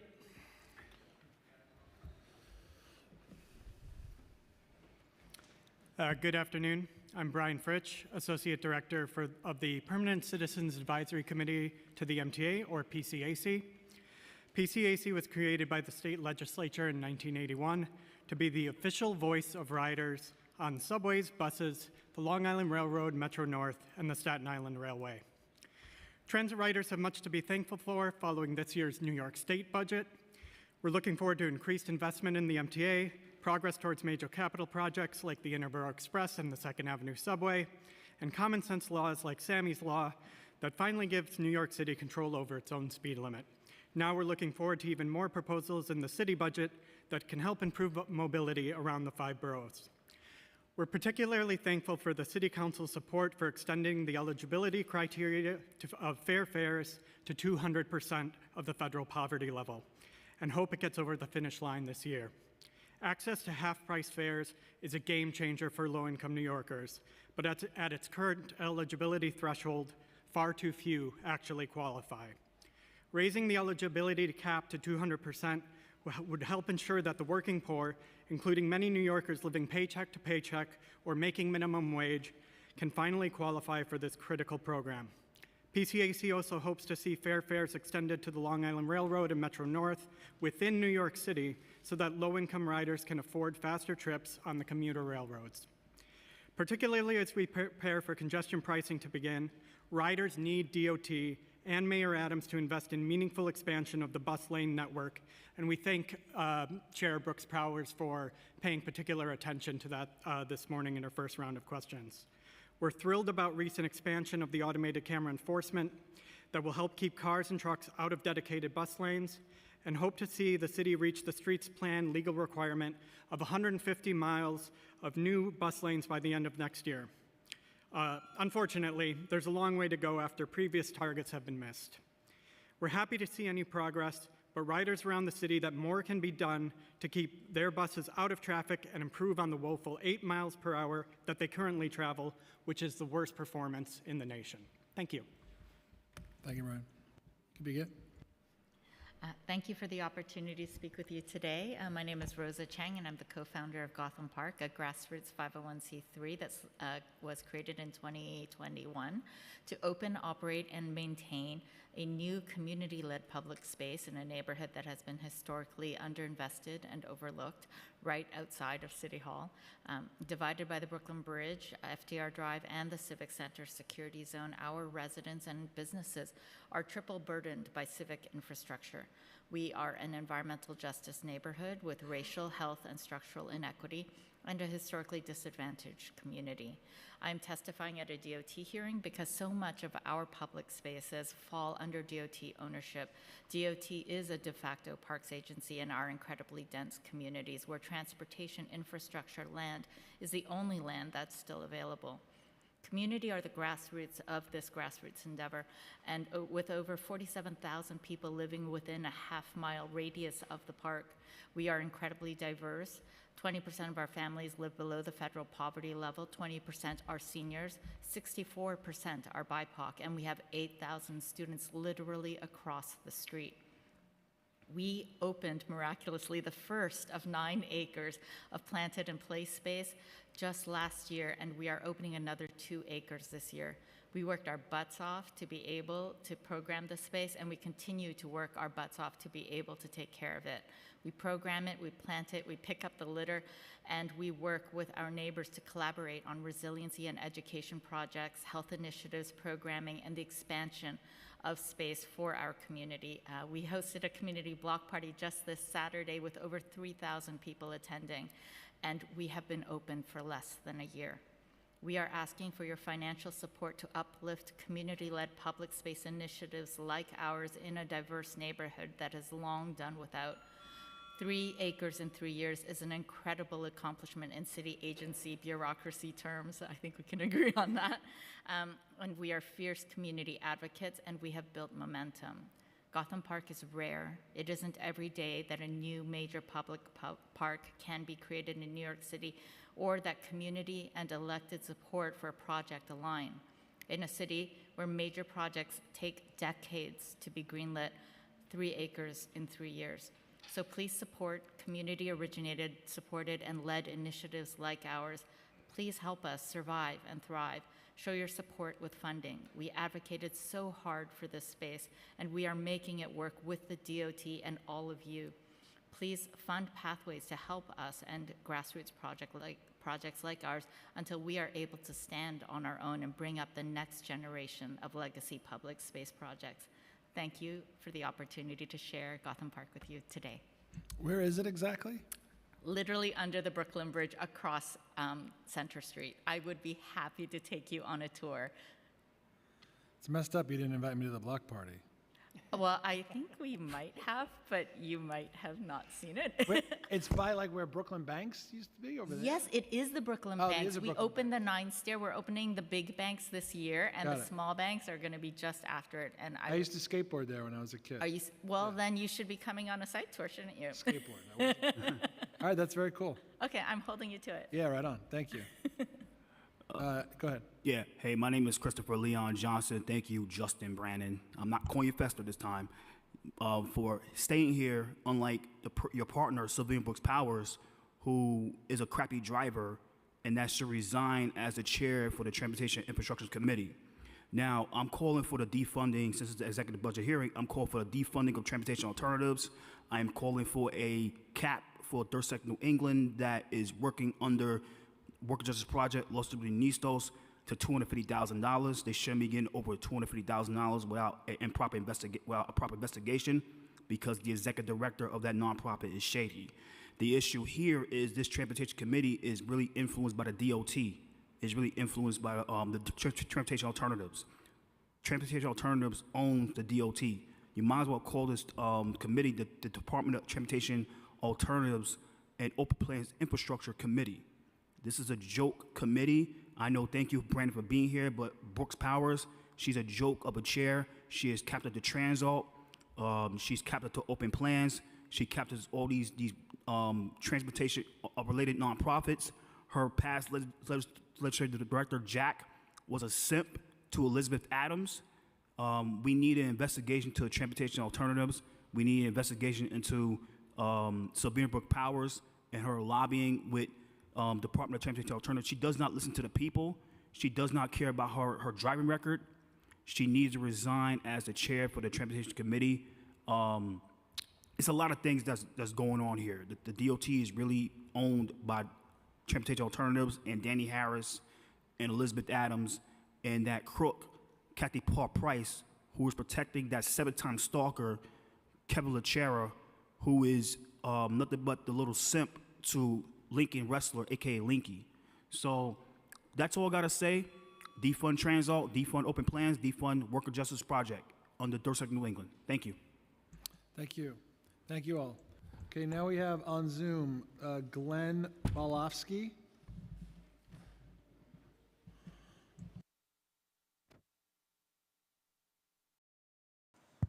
Starting time.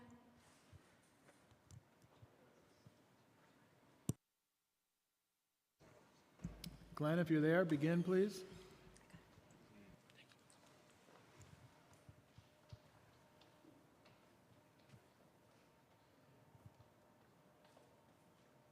There we go. Can you hear me now?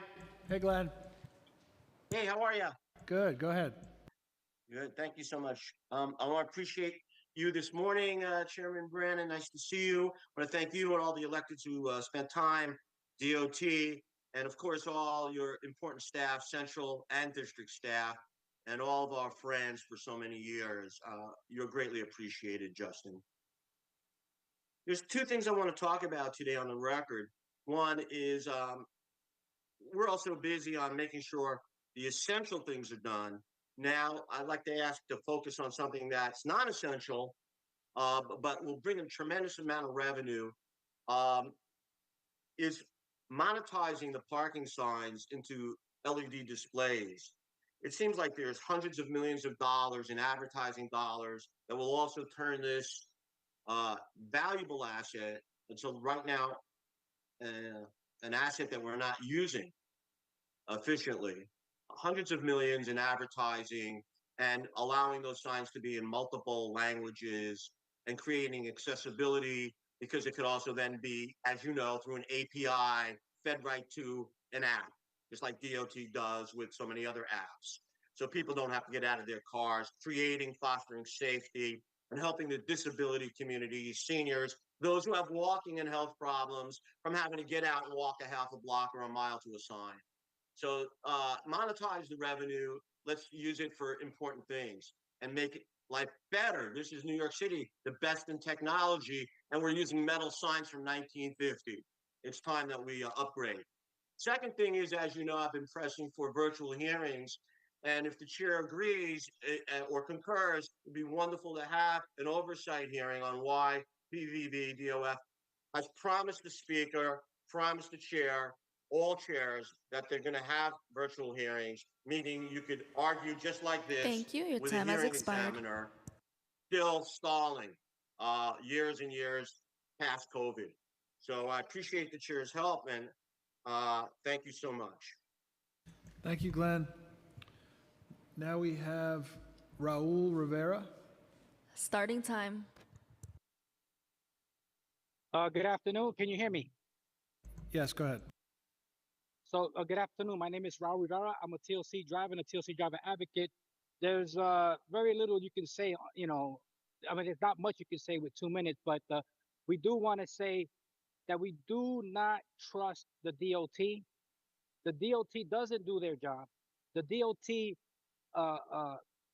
is basically run by the nonprofit Transportation Alternatives. And then Transportation Alternatives, they take money from Uber and Lyft. They get donations from Uber and Lyft and the rideshare companies. They're gaslighting New Yorkers with traffic violence. If you're a person and you run into the middle of the street and you get killed by a vehicle, that's not traffic violence. They're changing the language in the city council. We have a senator in Brooklyn, Bernardus, who's trying to put devices in vehicles to control people's speed limit. This is a socialist New York. This is a socialist New York. People are jockeying to try to get money for their districts. What about Thrive NYC? Is anybody calling for an investigation? Anybody following up on that? Anybody want some real answers to that? Because that's money right there. Thrive NYC, that's what, $1.5 billion, and Transportation Alternatives, open plans, street packs, they're affecting our streets. The DOT is renting out street space, public streets that belong to the New Yorker, to the rideshare companies. So you can't have a vehicle, you can't have parking, but throughout the city, they're giving it to a get around and torque it and Zipcar. And this is despicable. This is despicable. We demand an investigation into the DOT. We want the council members to start donating money to transportation. Your time has expired. We got 9 council members that hit $77,000 to these nonprofits. If we file a complaint with the court, we thank you for the time. Okay, thank you. Okay, with that, the Committee on Finance jointly with the Committee on Transportation and Infrastructure, what is this, day 3? Day 3 of executive budget hearings is adjourned. Thank you.